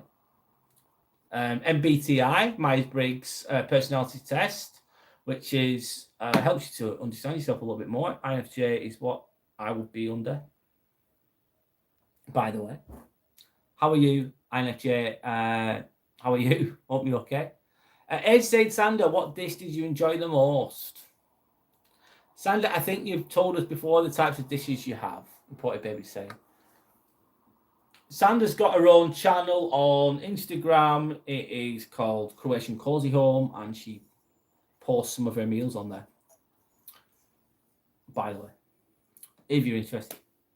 Thanks to anyone that's liked and subscribed.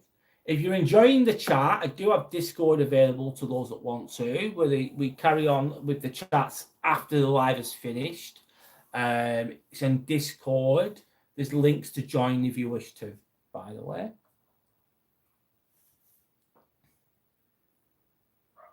Shelley's on it. It's kind of like Polish cuisine.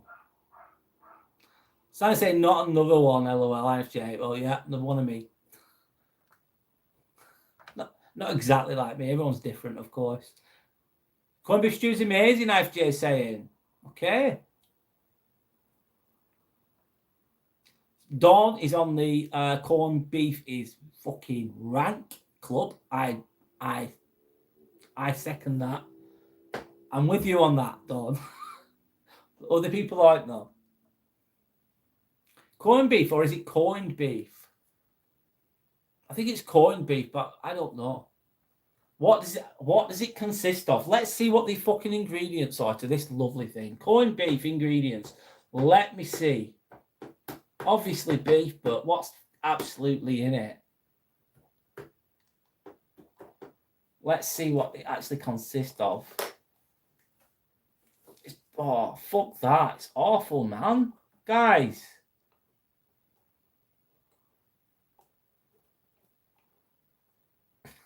Shit.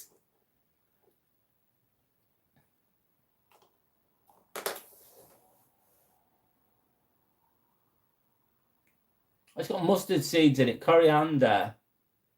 Okay.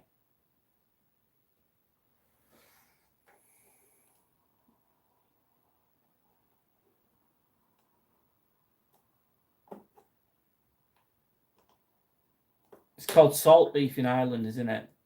I'm just looking at it. Oh, no.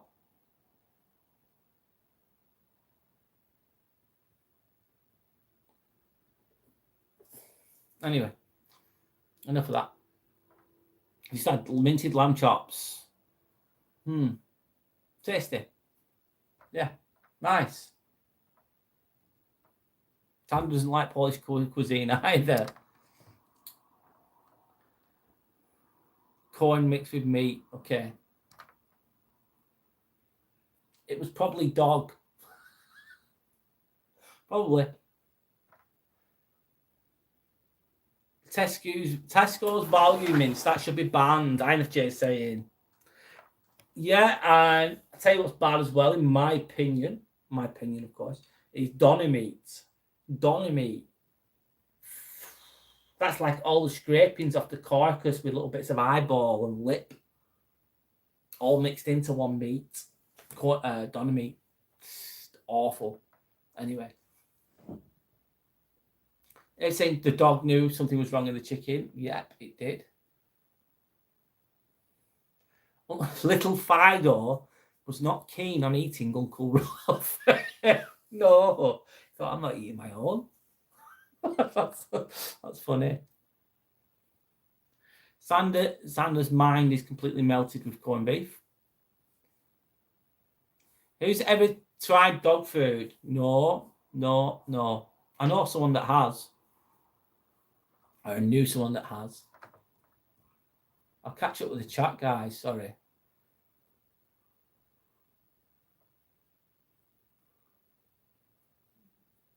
Sankey. I challenge you to a dance battle. The winner gets to keep loser's YouTube channel. What's up with you, Sankey, lad? Sort your shit out, lad. Fucking Sankey. Rhymes with something.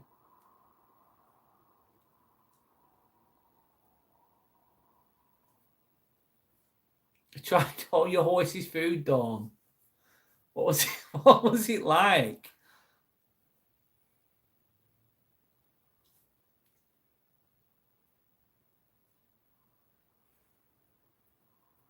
They make it look.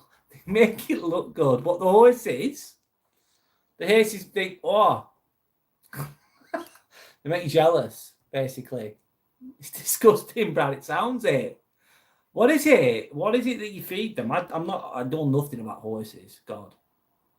Boiling Frog, KFC. Oh my fucking God, mate. I have a KFC around the corner from me, right? Last 3 times I've been, it tasted okay. A bit salty, a bit whatever. Not great though. Okay. Whatever. 5, 6 out of 10 at best. And then I've ended up with the shits the next day. It's like, I've just paid to have the shits. I thought every time I was getting like bad bowel movements the next day. Sorry, got too much information here, of course. I thought I'm not touching that again. KFC, no. Not me personally, anyway. Sorry, I missed a lot of comments, guys. I've just caught up.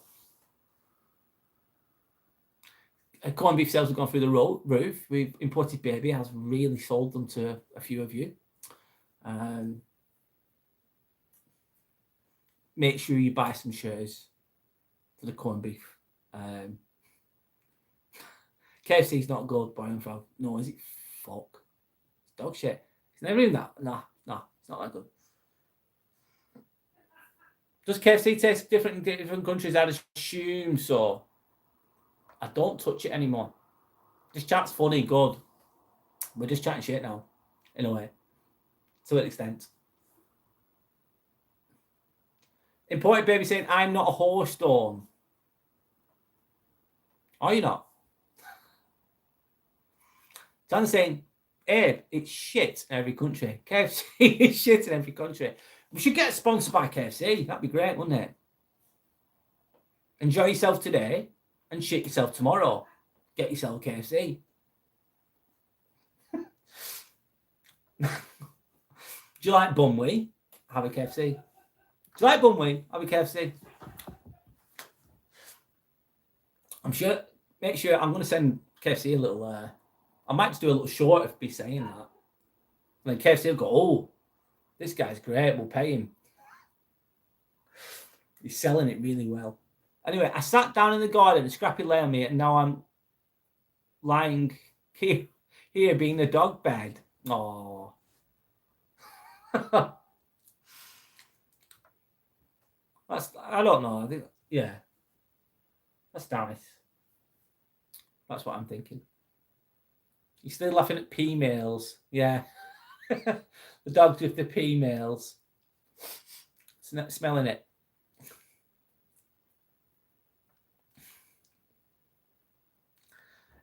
Sander, you've never had a juicy chicken wing before? No? Boiling Frog said full of chemicals. KFC. Definitely. Definitely.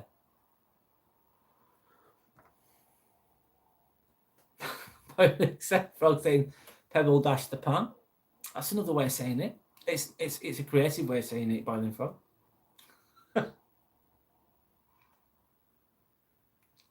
Santa said I did LOL and then I had stomach issues big time. Yeah, it's not worth it. At least you've got a garden done. The scaffolding's taking up all yours. Are you getting your house done up? Imported baby, are you getting your house done up? Anime, can you sing? You are so beautiful to me. No, I cannot. I cannot sing. I don't sing. You don't want me to sing. I'm good at. I can shout. I can shout really good. Really good. Shout. I don't like shouting though, but I can shout really loud. Not that that's a good thing to be good at. Well, I can, but can I sing? Can I, folk? And am I going to sing? No, I don't want to. I'm not good at singing. and I don't really want to. It's not what I do. So I'm not going to do something I don't want to do. That's why. And I'm not really into it. It's not my thing. Timmy is a voice coach, though. If you want any lessons, Timmy can teach you how to sing, of course. As long as he has some, what's it called? What do you want? He says as long as he gets his corned beef hash beforehand, he'll sing forever. He'll sing all day. I'm joking. Corned beef. Yes, corned beef. He's elated. He's fucking elated by the nourishment that's coming. The absolute culinary perfection and nourishment that corned beef provides. Timmy is excited.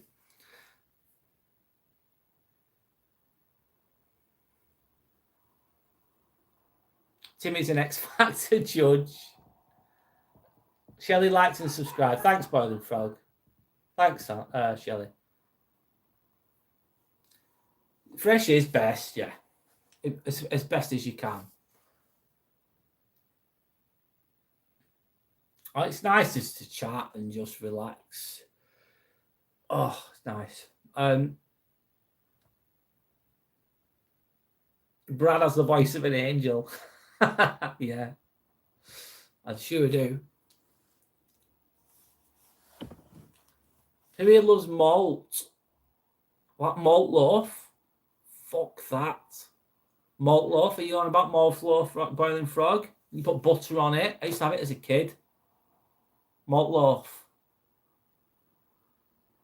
My face is looking fuck in hell. Do they still sell that? Have you heard of malt loaf, Sander? You haven't, I don't think. I don't think you've ever had it. You've never been treated to that. It's lucky. You could have, listen to this, malt loaf with corned beef hash in the middle of it. How good's that? Malt in a jar. No, I've never had malt in a jar. I've never had it, Boiling Frog. No. I've had malt loaf and that's it. And that's just a bit shit, in my opinion. What planet are you from, Boiling Frog?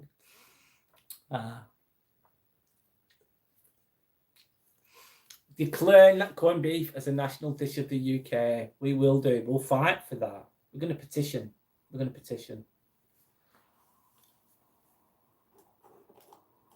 What the fuck is malt?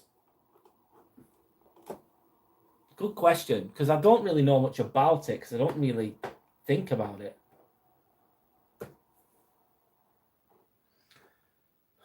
Malt is a cereal grain that has been made to germinate by soaking in water, and then stop from germinating further to drying with hot air, a process known as malting. Malting grain is used to make beer, whiskey, malted milk, malt vinegar, malt syrup. So basically, it's a grain, germinated cereal grain that's been dried. Am I selling it?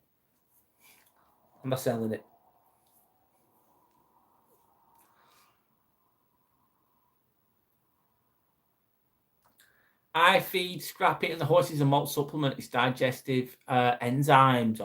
Okay. Interesting.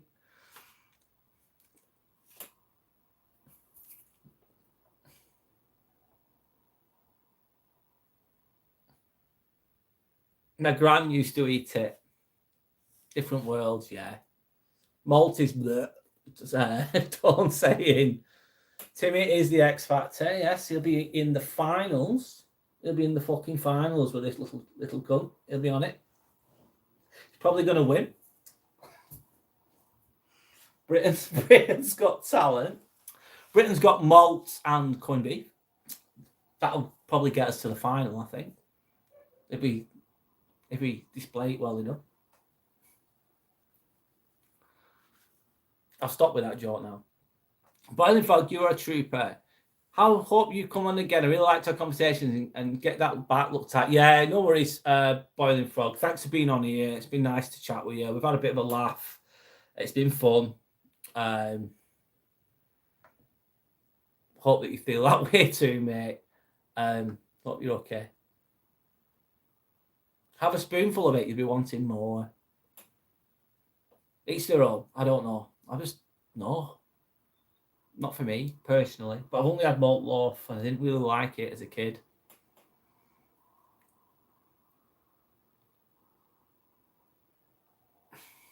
Important baby is just sticking with his corned beef mash. Anyway. Super malt drink. Is it healthy or bad for you? I don't know. Sardines, I'm not a fan of either, if I'm honest. A lot of people like them. Here's what. I'll type it into the computer, Yorick. I'm cheating here.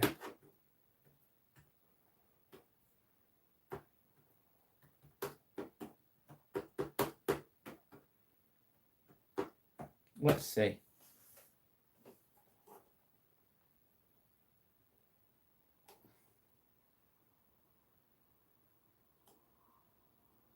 It's perceived as a healthy, energy-boosting option due to its minimum vitamin content, but closer look at its nutritional facts.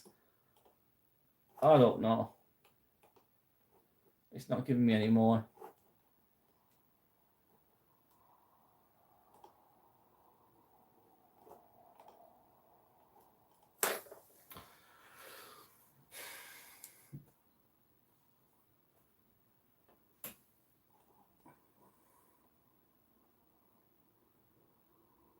There's vitamins and minerals in it. I didn't know. Didn't know that. Anyway. You know, it said it's a Caribbean drink. Okay.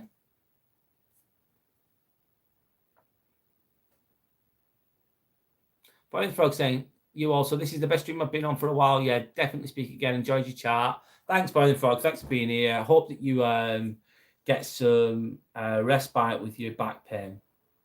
And thanks for being here. Thanks for being part of everything. I appreciate you, by the way.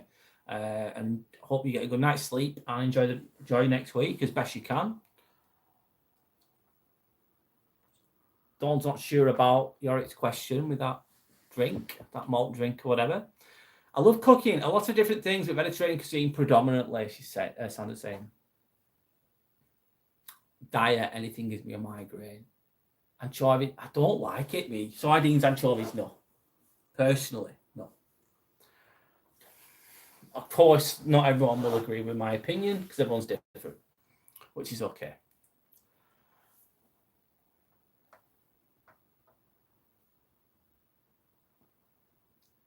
You're going to bed. Good night, Abes. Thanks for being on here again. Hope you're okay. Goodbye, mate. See you. Bye. Everyone's saying bye too.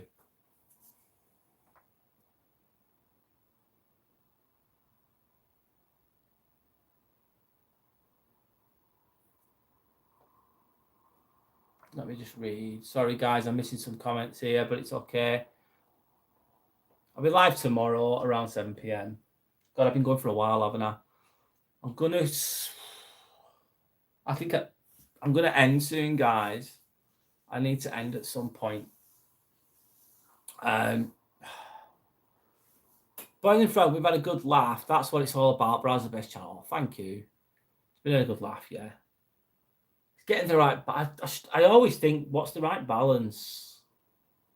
With regards to talking about topics and then just doing this. It's trying to get the right flow as well. Because if you go too heavy on topics, it can... It depends on what people are in the mood for, I suppose, doesn't it? You can't get it perfect.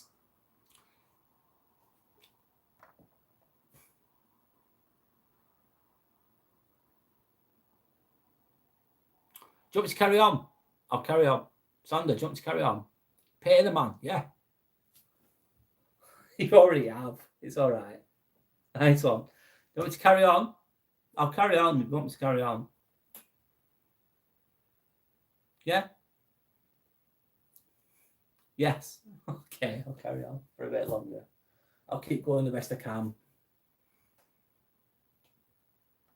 Bunch of freeloaders. It's been really fun. Really enjoyed talking with you. It's all good, man. Get some rest. Yeah, I will. I think I need to. I was going to watch film. Let's watch. Yeah, I need to chill, guys. I've been going for 3 hours, 10 minutes. Thanks to anyone. Sorry, guys. Yeah, I can only do so long. I'm going to be live tomorrow from 7 p.m. It's a Monday reset. Basically, I'm just talking about, what am I talking about tomorrow? A little bit. And then I'll go talk and chat. I'm going to talk about just fucking focusing on not performing for anyone. Just protecting your own peace, protecting your own energy. That's what I'm personally working on right now. Just being in your own energy, protecting your own energy. It's fucking important. Not getting too pissed off with all the bullshit that's out there and becoming just, feeling. When you feel peace and calm, it's a nice feeling. It really is. Really freeing, really liberating. That's what I'm going to talk about tomorrow. Anyway, it's been a great live. Thank you for watching. Thanks for your time. Thanks for contributing. Thank you for all the support. I really, really appreciate it. I hope that you have a nice week next week. If you're in England, you've got the bank holiday Monday off tomorrow, hopefully. If not, I'm sorry, but I hope the week goes as well as it can. But I'll be live tomorrow, 7 p.m. approximately. Anyway, go pet Santa. Oh, yeah. Brad, you have the right balance. I think you should go for a rest, something to eat, breathe, relax, lad. I will do. Thanks, Shelley. Fist bump. Nice one. I will. Okay. Thanks, guys. Hopefully I see you again soon at some point. Look after each other, but don't take any shit. You know the drill. Thank you and goodbye.